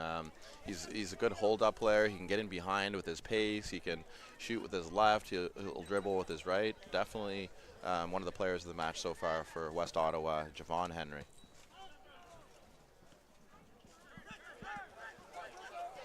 Good ball in behind from Freddie Beckers, looking for Enrico Rodriguez and Mikhail Parker Christmas, who crossed their wires there, and neither of them ended up running in behind for it there. I think they thought they were offside, but you always got to gamble on those chances. Again, good battle. Jack Ellis with a big shot that's saved by Anton Favre after some good work from Mikhail Parker Christmas to force the error that led to the chance for Jack Ellis. As we look at the replay how he was here, able to get that shot, but good pressure there from Freddie Beckers, actually it was, which led to the Jack Ellis shot, but a great save from the keeper, Anton Favre. Western really growing into the match in the second half. Another long throw from Pavel Gorski. Almost ends up on the foot of Freddie Beckers, but the keeper does well to smother the chance. I have to say that's the second best save we've seen on the day. Just tremendous save there. Yeah, Benner with an equally good save in the first half, 3-4 minutes into the match. I'd say that's the best save of the day for sure. Agreed. Did a great job making himself big. Another long throw from Pavel Gorski looking for Enrico Rodriguez, who does well. There is no way that is a foul, ref. That's a tough one for the Western attacker, who looked like he just used his shoulder to just nudge the player. But the ref calls it back for a foul. I am slightly biased as a Nova Scotian here. Yes, that's fine. Trying not to be, but hard to see how that one is a foul. How do you see that one? Well, I think you've seen throughout the week in terms of you've got a young group of referees here, but you've also got players that come from different leagues all across the country, and at time they're asking for maybe a little too much in terms of talking back to referees and this or that wasn't a foul, but again, this is just the passion that comes up from the players. And I don't know if that should have been a yellow card as an example for Sebastian. Yeah. If that I was think it's number long 8. overdue. He's had a few of those, and to your point, the ref has warned them a couple times. But now I know you played for an opposing team for Western Halifax, but you're okay today to cheer for them? Oh, 100%. There you go. In Nova Scotia, we're very good at supporting local. Excellent. And whether it's Suburban on the other field or Western, even though they were opponents of mine, we all root for each other at the end of the day.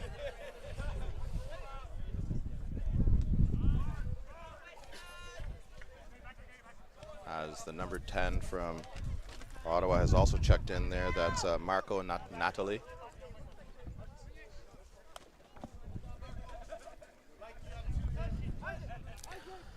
And of course, so the audience knows that we're playing fair, that I do live just outside of Ottawa, so, but of course, as we talked earlier, born and bred BC, so I'm happy to see either one of these two wins come through. It's been a great match so far. At the end of the day, you always want the better team to win, and so far, I'll be honest, West Ottawa probably has created more of the chances, but Western is tilting the tide back in their favor in the second half. Yeah, three really good chances. They've created some good combinations, like just some they've been relaxed. Yeah. I don't think they've been worried too much yet. Without question, they love to still have Sean out there on the back line. But then again, the young number 23s come in, and that great chance that he had, with the header, and then another chance there. So. Yeah, that was 21 actually who came in. Ben 21 Bruce. came in, and 23 with a chance. Yeah, but Jack Ellis with a couple great chances. And that's the substitute for West Ottawa there, the number 10, Marco Natoli, with his first shot towards the far post there. Unable to trouble Benner as they do their little dance on the goal kicks with his teammate there, Ben Bruce. And it looks like Mikhail Parker Christmas, no? So that's Jack Ellis, who did take a knock to his ankle just before half there, so he's substituted out of the match in center midfield. It's unfortunate because he's had a good match, and he had that strong header and also that chance with the left foot that was saved by the keeper. But that's number 12 who comes in, Spencer Buck.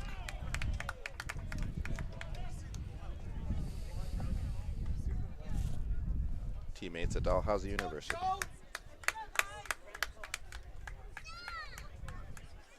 Spencer Buck gets right into the action with a good layoff. Chance for them to cross. Good bit of defense there from number 18, Michael Bastianelli. Ball ends up all the way back to Benner. Again, also very two-footed.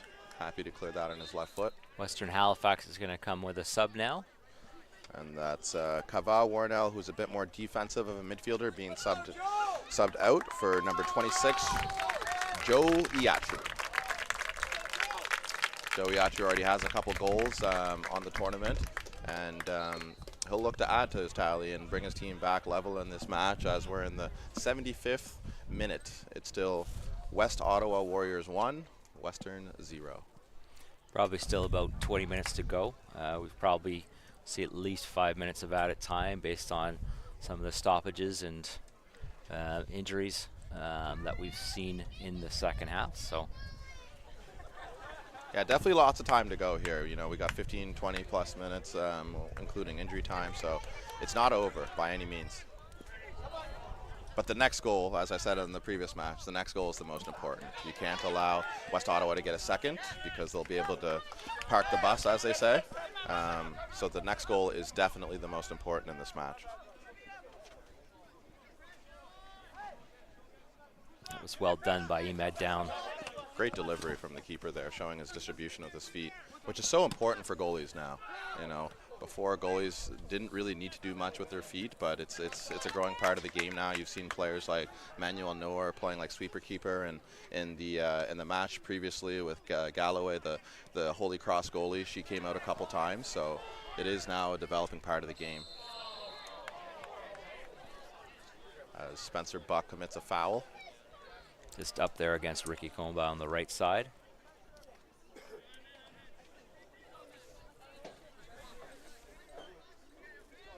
And a big part of that has to do with the rule change now, where on goal kicks you are now allowed to play it to a teammate within the 18-yard box. Yeah.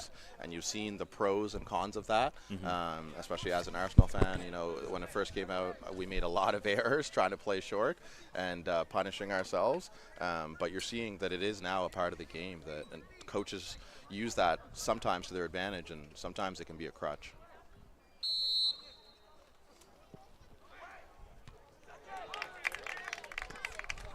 My friends who know me know that I always sneak in some way that I'm an Arsenal fan. As the ball goes out there, I was waiting for that, by the way, and I was careful not to mention. I was actually going to suggest that before this game that you should go back and watch the 1981 FA Cup, and then you'll start to realize that I come from a Tottenham family. So for everybody that's out there, that you can see that the two of us, an Arsenal and Tottenham fan, standing side by side is quite something else.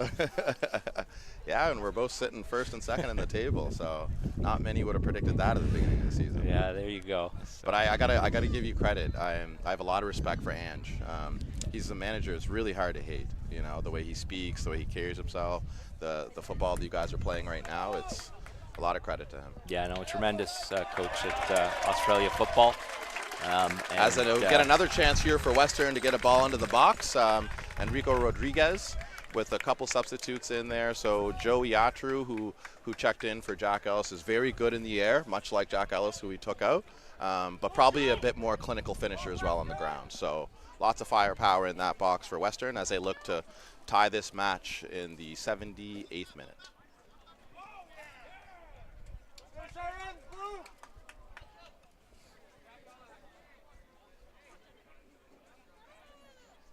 Another good delivery into the area there. Joey Ott. Well kept there by the keeper, Anton Favre. Did well to gather that under a lot of pressure in the box. But another good delivery from Enrico Rodriguez, who's made a big difference since coming on in the second half. And that's it. They're still creating chances. They're still creating opportunities.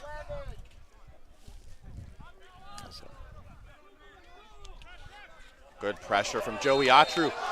Again, I might be slightly biased, but that is not a foul to me. I think it was a shoulder to shoulder. He's made a play on the ball. Or a little push. Fair enough, fair enough.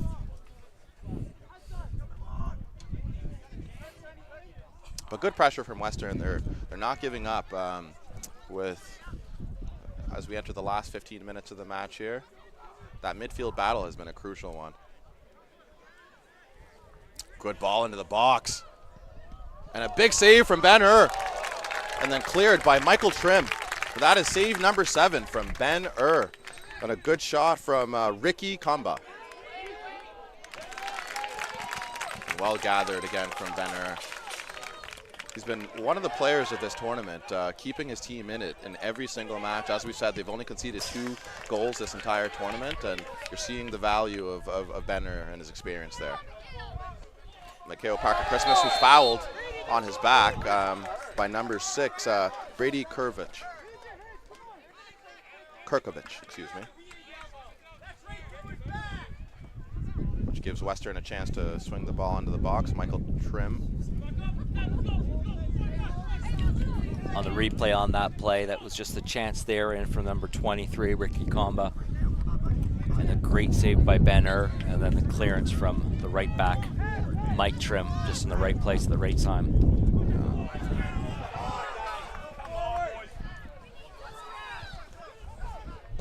Good pressure. Ben Bruce lingering on the ball just a little bit too much at times since coming on for Sean Coaches. I'd like him to just lay that back to his goalie and get them under pressure there. Get them out of pressure, I should say. But good pressure from number 11, Javon Henry, not to give him any time on the ball. And it looks like we have one last substitute. Checking out is number 25, Isaac Geyer. And checking in is that number 5, Chris Pike. So they might be going to a back 3 based on that. So they're really pushing forward for these last 12 to 15 minutes here. Michael Trim will probably go into a fullback role, and you'll see Enrico Rodriguez on the other side. And that's what they just need to do, is they just need to create an advantage, a numerical advantage in the boxes and keep creating chances, and they need to score though. Yeah, I mean there's nothing, no point in sitting back anymore. You gotta roll the dice and hope that it pays off. There is a chance that you get scored a second, but no risk, no reward. Pavel Gorski fires it into Riley Workman, who's pressured,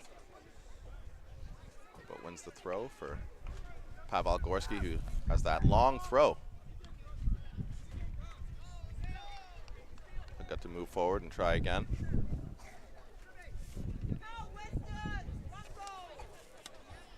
They could use a Jonathan Cordoba in moments like this, eh?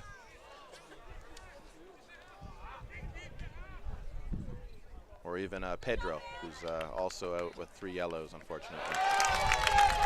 Good defending there. Great defending. Good battle here between Mikhail Parker Christmas, who wins the throw. And good defending the other way from the number 20, Imad. Hard to hear each other a little bit now as the crowd gets into this final 10 minutes.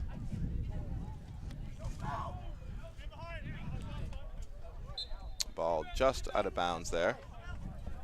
Gives a chance for the sub Chris Pike to get us under play.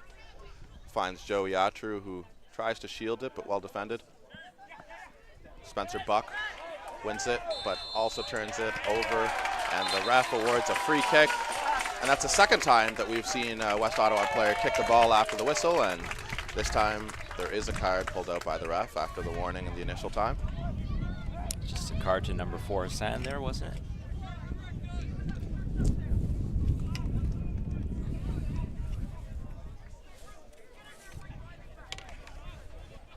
I guess we'll get Enrico's right foot here with the free kick delivery. Yep, and we see Ben Bruce go forward into the box, leaving only Ben in the back here. You've got a 3-man wall there. He could shoot it into that right-hand side if he had the confidence. The goalie's cheating, but you'll probably see a delivery into the back post. And that's exactly what you see there. Well cleared. Spencer Buck with a chance to shoot, and he does well to keep it low, but it's blocked. Again, well done by Spencer Buck. Pavel Gorski shuts the door on the clearance. Good chance for Freddie Beckers to get a shot. Just doesn't connect. Oh! Mikhail Parker Christmas had the entire net open and just unable to convert. I think he had more time than he realized on that left foot shot. The goalie squandered the shot and gave him an opportunity to shoot it into the open net, but Mikhail Parker Christmas just wide there. I don't think you're going to get a better chance than that, and the ball just spilled out of the goalkeeper's hands, and what an opportunity there for Parker Christmas. Yeah, you got to have some composure in those moments, and it's easier said than done, but he probably had time to take a touch and even get it back to his favorite right foot and shoot it into the open net, but he rushed it.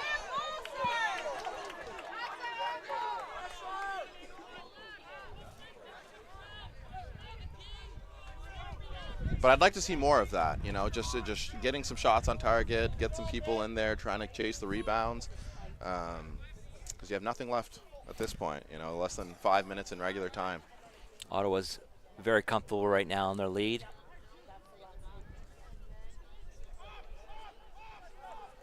Plays it back to their number 8, Sebastian Rodriguez, the captain, who sprays it out wide. Chance for the cross, but well defended once again by the number 21, Ben Bruce. Nice little combination there from the number 8 and the number 10, just going from Sebastian Rodriguez and Marco Natoli. And we see our last changes from each team here.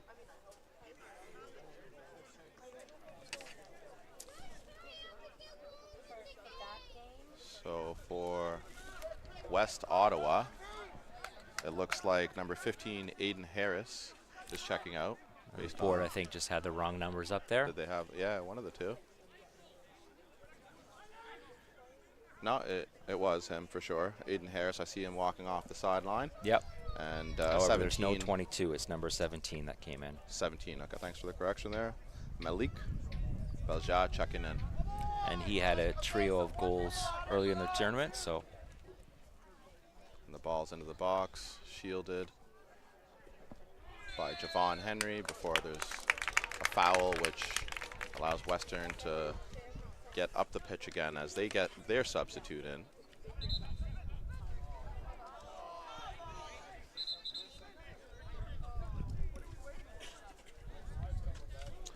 Looks like Freddie Becker's possibly checking out.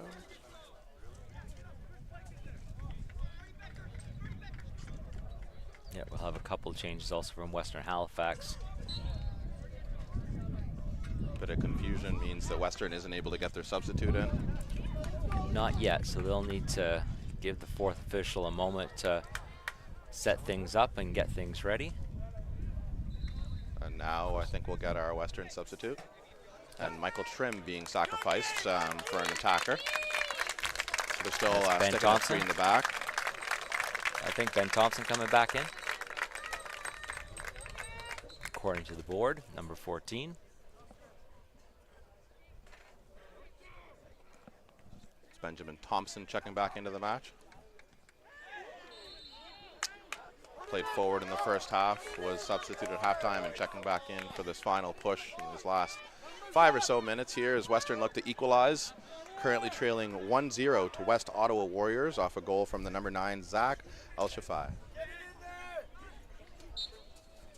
And again, we've mentioned that we are expecting at least 5 minutes of added time based on what we've seen from up here in terms of just some of the stoppages, but we'll wait for another 90 seconds before the fourth official indicates. Dangerous ball into the box and headed across the back post, but well handled by goalkeeper Anton Favre.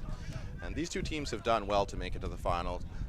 Western going undefeated in play and getting to this final. West Ottawa did have the one loss, but both teams have done a great job, and great touch out of the air there from number 11, Javon Henry, before the right-footed shot across goal ends up just wide. Just wide on that opportunity there, but almost thought that a little too much of a touch, but did very well to still get a strike on target, or just wide of target. It's kind of been the story of his game. His first touch has let him down a few times, just being a bit too heavy. But then again, maybe he meant it with that touch because he still did get the strike across. So true. And he looks to get the cross in to his teammate there, Malik. Western with the ball forward there. That's Mikhail Parker-Christmas looking for Joe Iatru. Off his back. Goalkeeper in no man's land. Freddie Beckers had a chance to shoot, but unable to get a good control of the ball as Enrico Rodriguez with another great ball into the box. Well cleared. These two teams, we'll start with Western. I'd like to give a shout out to all the players that have been involved in leading up to this final here. Richard a few of them not able to future today, but yeah, and I think, you know what, if everybody just had their heart in their throats right there with that opportunity or that what were you doing moment by the goalkeeper.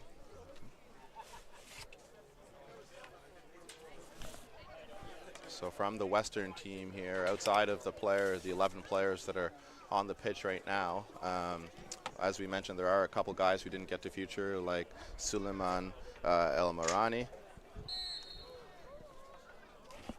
and Pedro, who was unable to play in the final due to yellow card accumulation.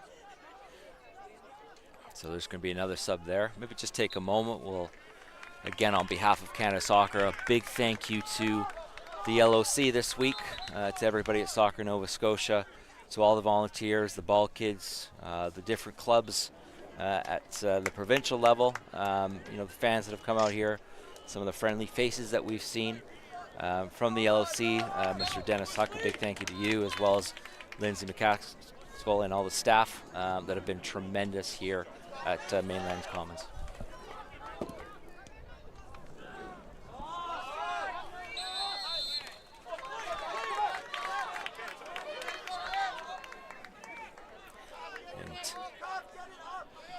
We were going to take a moment to mention the names of the winning team, but it's still too tight. I don't think we can fairly say if I think Western Halifax is still pushing for that equalizer. Definitely, it's not over yet. As Ben Bruce gets it out wide to Ben Thompson, who checked back into the match the second half. Unable to get a good cross into the box. Back to Chris Pike, all the way back to Pavel Gorski. They want to get this ball down the right-hand side. Freddie Beckers with acres of space. Spencer Buck finds Ben Thompson. Freddie Becker wants it, gets it. Ben Thompson continues his run, and decent ball into the box, lands on the foot of Enrico Rodriguez. Plays it back to Pavel Gorski, back to Enrico Rodriguez. Looks at the diagonal for Freddie Beckers. Great first touch. Just too heavy, unfortunately, to be able to cut it back, but great ball over the top from Enrico Rodriguez into Freddie Beckers, whose first touch is just slightly heavy. Just ran out of space there towards the touch line. Had he been able to control that, as you see there, brought Freddie down Beckers the ball running out of wonderfully. turf. But if he had been able to control that, he would have been able to either get a shot off or square it for a teammate. So unfortunate there, but good ball over the top from Enrico Rodriguez, who's made a big impact since coming off the bench in the second half. And there's a ball in there for Javon Henry, who's just offside.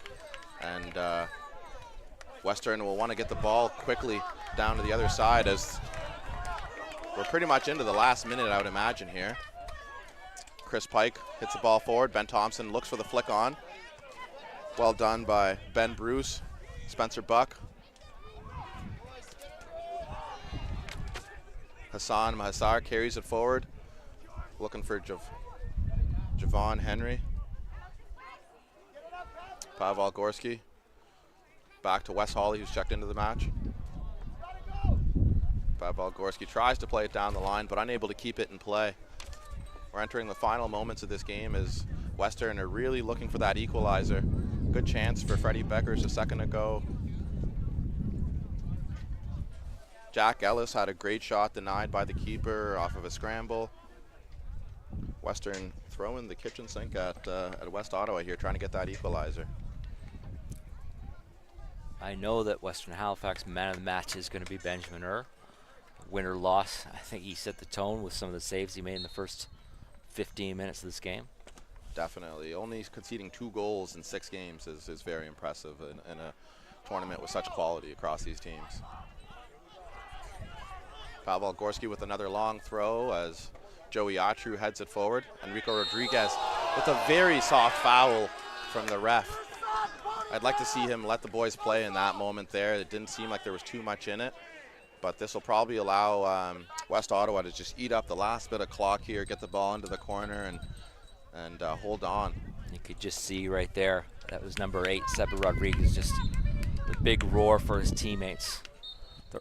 And that's it. So West Ottawa take the gold medal, defeating Western FC in a thrilling match here to the conclusion of our Toyota National Championships, thanks to a goal from the number 9, Zach El-Shafai. But great performance from the local side, Western FC, who had a number of injuries from players like Suleiman El-Arani and Pedro missing the final due to the 3 yellow cards he accumulated over the tournament. Doing a great job to represent the province. Suburban did a great job as well in the bronze medal match, narrowly losing 2-1 to Quebec. But a great showing from the Nova Scotia sides, as well as UDFC, who played in the bronze medal match earlier today, narrowly losing out as well. But 3 teams from Nova Scotia on the men's and women's sides playing for a medal on the final day. So congratulations to all those involved, and thanks to them for putting on a good show here for the home crowd. Following this, Richard, we do have a medal presentation. Tell us a little bit about that. We'll be down pitch as they'll bring out the trophy for the captains of both Holy Cross FC, who will lift the Jubilee Trophy, and then, of course, West Ottawa Soccer Club. Big congratulations to everybody back in Ottawa they'll be lifting the Challenge Trophy as the men's amateur champions from this year's Toyota National Championships. And please stay tuned. I'm going to do a couple interviews with the player of the tournaments on both the women's and the men's side following the trophy presentation. So please stay tuned for those interviews with the player of the match. From the women's side, we already know that it's Holy Cross's Galloway, the keeper, who had a shutout in the final and had 3 shutouts over the course of the tournament. And we're soon going to find out who the player of the tournament is on the men's side, but I suspect it would be one of the 2 players of the match from this game, either Ben on Western, and then on the other side, number 11, Javon Henry. I would suspect it would be one of those 2. Or number 8, Sebastian Rodriguez from West Ottawa Warriors as well, clinching the title in what's been a thrilling match, 1-0. So stay tuned, folks. I am Marvin O'Kello with Richard Scott.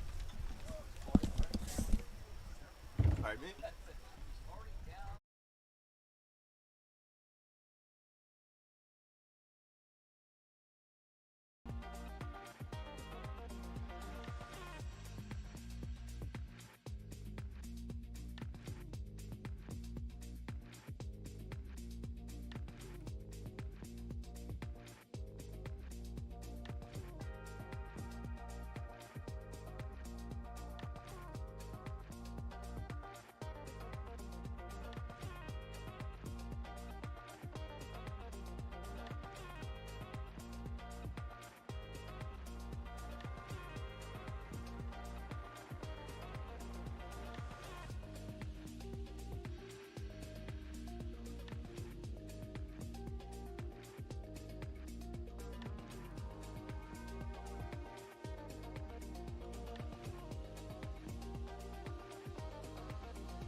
2023 Toyota National Championship Challenge Trophy.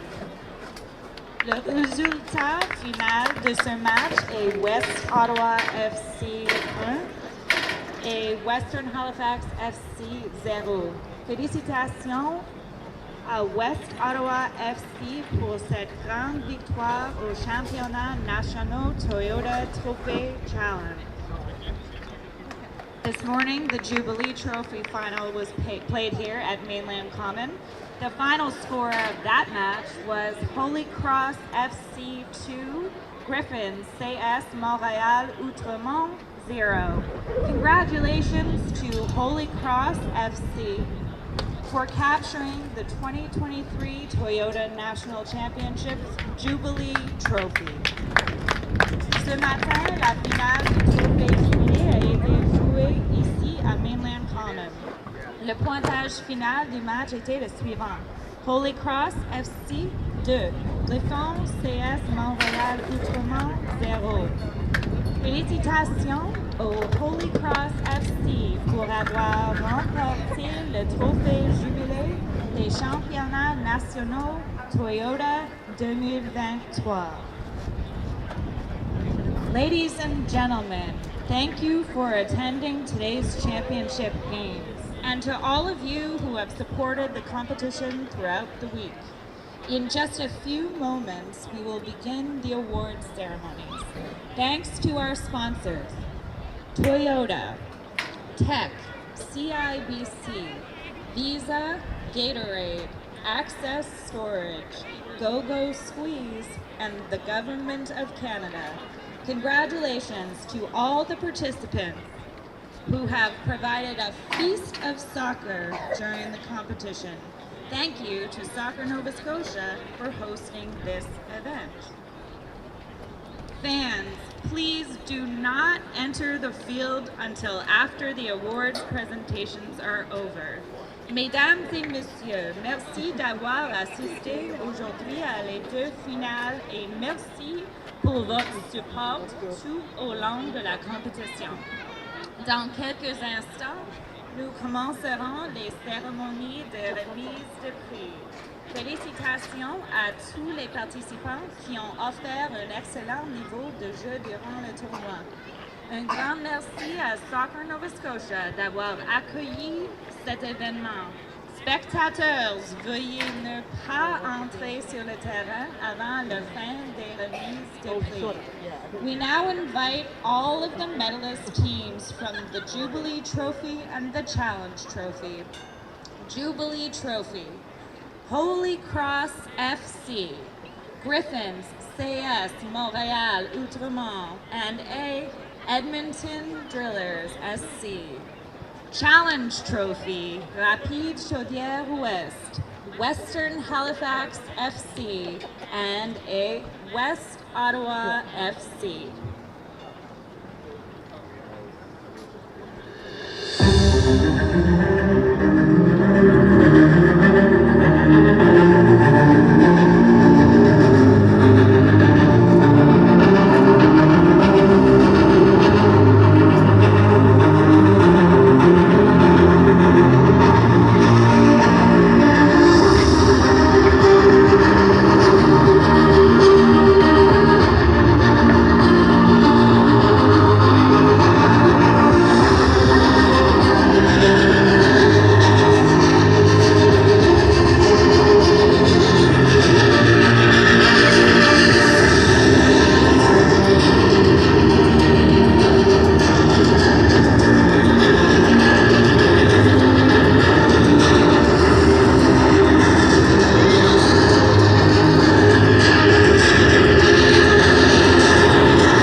welcome our honored guests and Canada soccer delegates.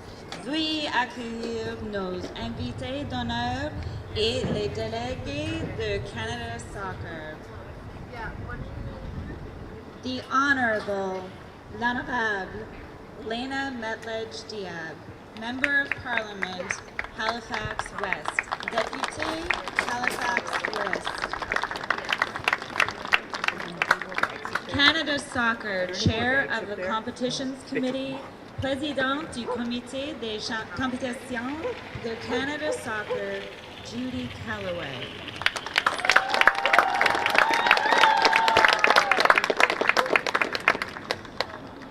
Canada Soccer Match Commissioner, Commissaire de match de Soccer Canada, Ron O'Neill.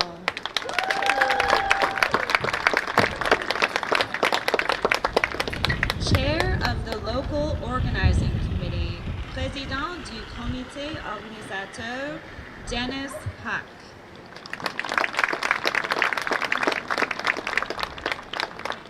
Supervisor of Officials, Superviseur des Officiels, Sébastien Dubé.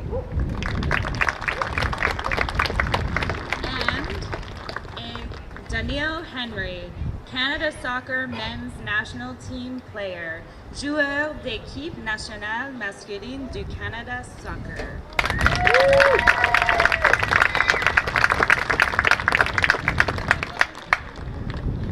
First, congratulations to our Championship Games match officials. Please come forward to receive your medals. Félicitations aux officiels des matchs de championnat. Veuillez-vous avancer pour recevoir vos médailles.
I had one of these, like, remember when these were out when they were national?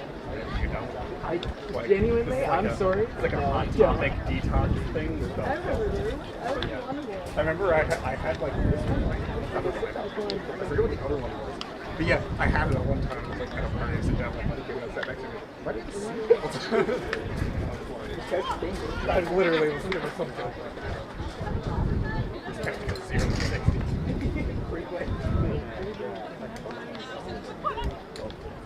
remember that because I was at a friend's place that didn't have back legs, so it's back. We called it the cap. I'll see you guys later. Enjoy your Thanksgiving. Yeah.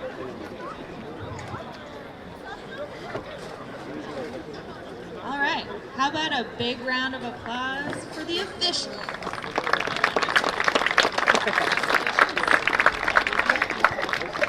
Now we're going to move on to the Challenge Trophy Award ceremony. We're going to begin with the Fair Play Award. The Fair Play Award encompasses the principles of sportsmanship and respect for others. This award is given to the team who demonstrated the highest level of dedication to the principles of fair play, both on and off the field. Le prix du fair play englobe les principes de l'esprit sportif et du respect des autres. Ce prix est décerné à l'équipe qui a fait preuve du plus grand dévouement au principe du fair play tant à l'extérieur que sur le terrain. Le gagnant du trophée Challenge Prix du Fair Play, the winner of this year's Challenge Trophy Fair Play Award is Western Halifax FC.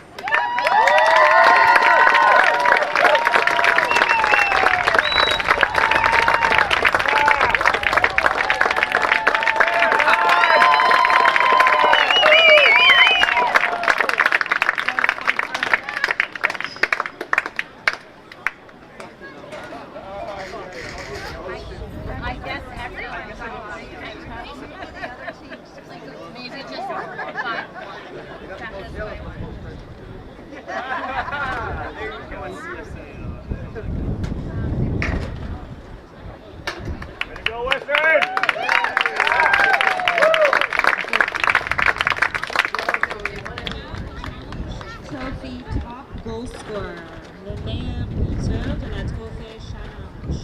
It's a tie. Two top goal scorers, Farvar Tarabi Sureshi from British Columbia, Colombie-Britannique, and Montasar Konech from Manitoba.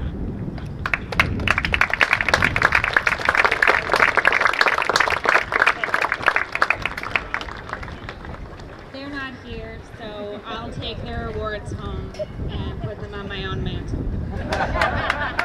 Good job. All right, and now it's time for the medal ceremony. Congratulations to the bronze medal winners. Félicitations aux gagnants de la médaille de bronze. I have it in front of me. Anybody want to say the name of the third place team?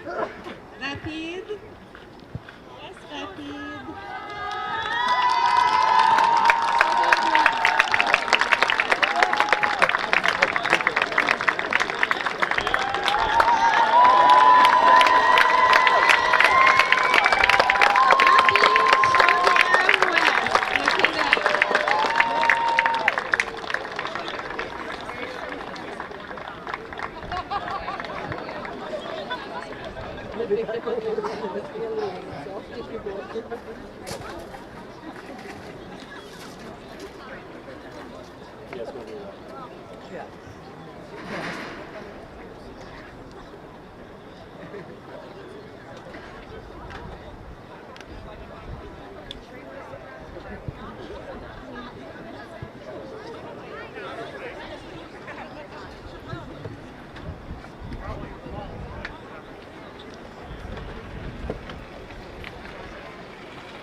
Very graceful, very graceful.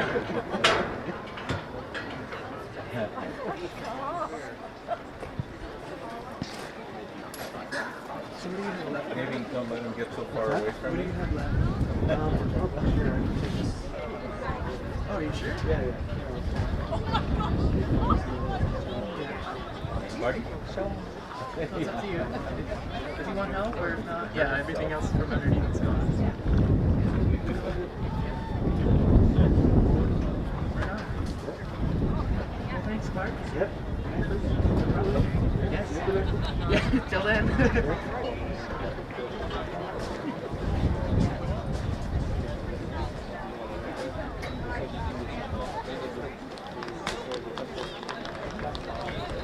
Félicitations and a big I'm sorry to Rapide Chaudière Ouest de Québec.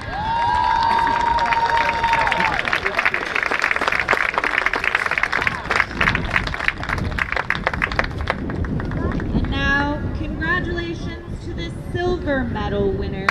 Félicitations aux gagnants de la médaille d'argent, Western Halifax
and congratulations to the gold medal winners and 2023 Challenge Trophy champions.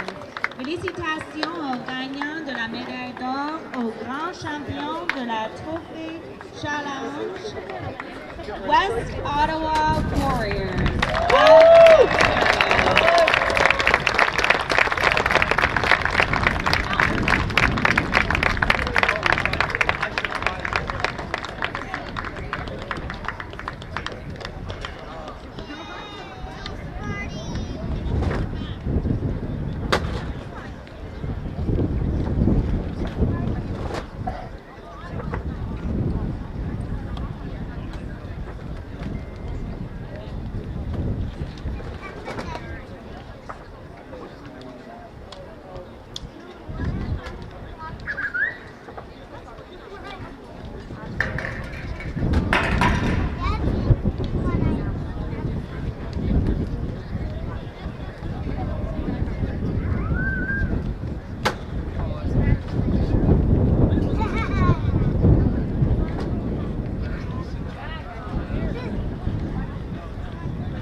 would like to invite the team captain from West Ottawa FC to accept the challenge trophy.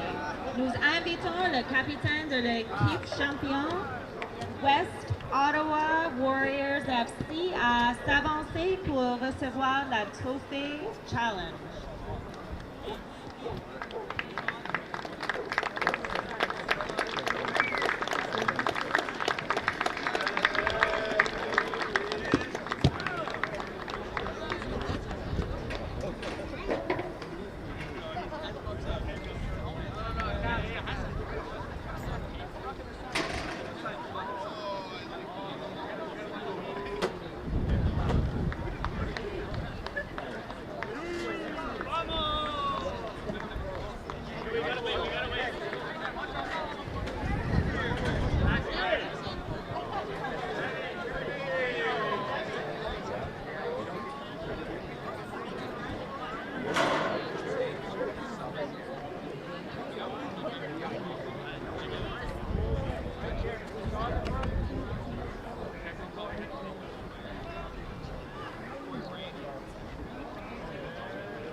for my favorite part of the awards ceremony, the Jubilee Trophy.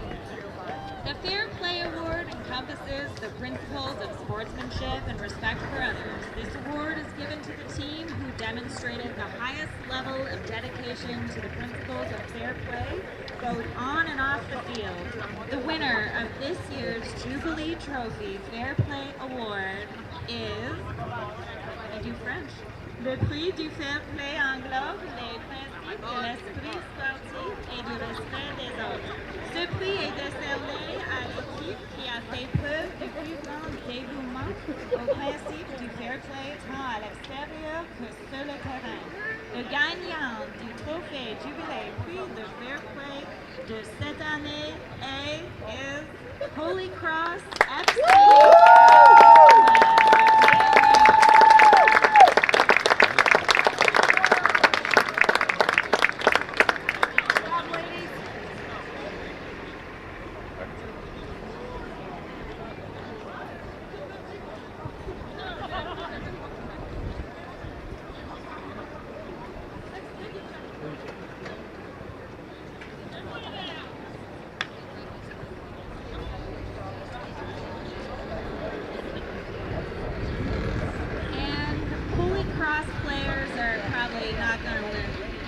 Comfortable over there because the Jubilee Trophy top goal scorer is also a tie. Il y a égalité pour la meilleure buteuse de la Trophée Jubilee. And those two goal scorers are both from Holy Cross FC, Jane Pope and Emily Bailey.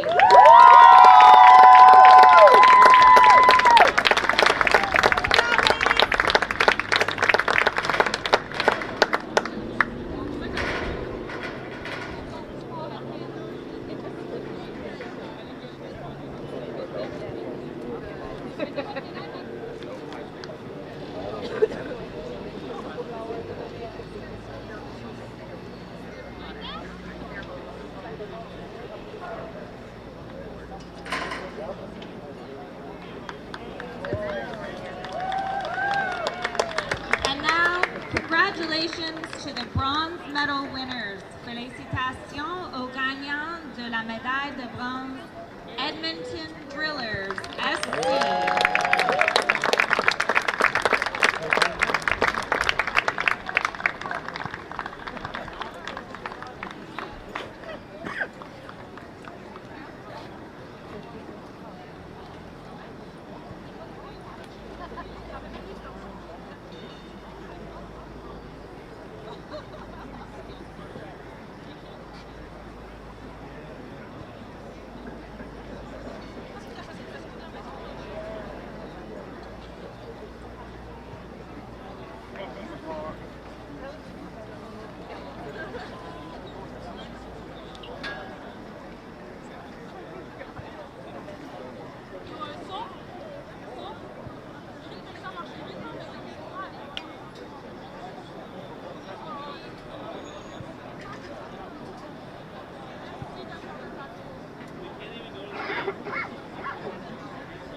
And now, congratulations to the silver medal winners. Félicitations aux gagnants de la médaille d'argent. Griffin, CS Montréal, Outremont.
Congratulations to the gold medal winners and 2023 Jubilee Trophy champions. Félicitations aux gagnants de la médaille d'or, aux grands champions de la Trophée Jubilee, Holy Cross FC from Newfoundland and Labrador.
We would like to invite the team captain from Holy Cross FC to accept the Jubilee Trophy.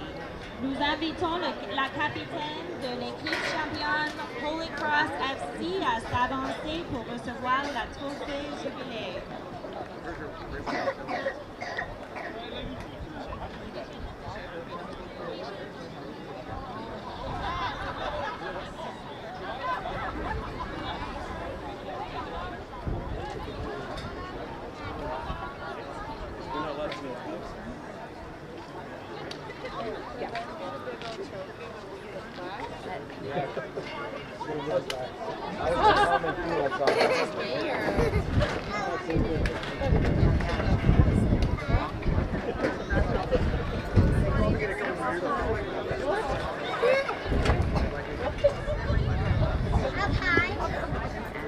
This concludes our letter. Thank you to all the teams and officials who have joined us in Halifax for the 2023 Toyota National Championship Challenge and Jubilee Trophies. Ceci conclut notre cérémonie de remise des prix. Merci à tous les équipes et officiels pour leur participation au Halifax au championnat national Toyota Trophy Challenge et Trophée Jubilee.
Where does the blue light come on? It's good now? You can hear me? Mic check? All right. I'm good. Give me a little countdown.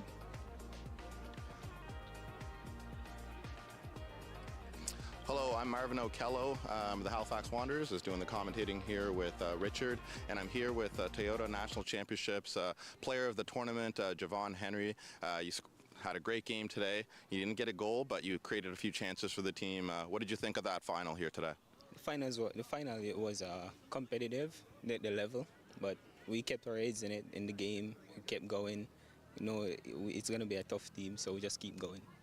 For sure, and one thing about Western is they're very, very good at defending. You know what I mean? Even their strikers and everybody falls back on set pieces. Yeah. They have a low block. What did your coach tell you going into this match about how to approach it? Yeah, first we watched them. We saw a few games with them played, so we kind of understand how they're gonna play and stuff. So we closed down their their star guys and whatever, and we just keep going and. Well, it was nice. It was a good game. Competitive, close down their players and keep going. I saw you switching a lot from the right to the left. Later on in the second half, you almost played like a center forward. What's your favorite position? I'm a natural winger. I like the wing, but wherever the team needs me, that's where I go. You know, I like to go around and run about like that. Yeah, for sure. And you had a really good chance in the first half. And I think if I had to ask you again, your first touch was probably just a little heavier than you would have liked. Yeah. Replay that chance for me there. Oh, I would love to get back that chance again, honestly. But it's a game, and came up with a win. It was fantastic. Love it.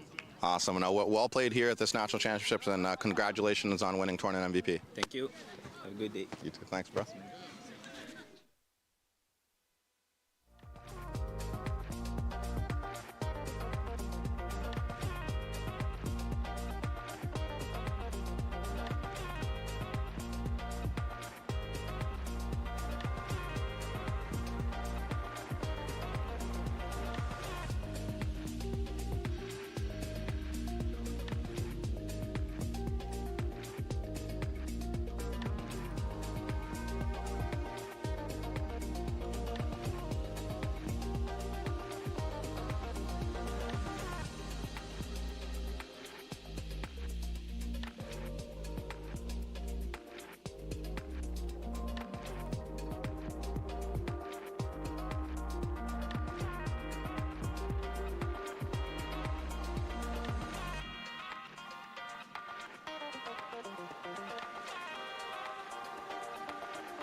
Hello, I am Marvin Okello here with the tournament MVP from Holy Cross, having 5 shutouts in this very impressive tournament. First of all, congratulations. What did you think of the tournament?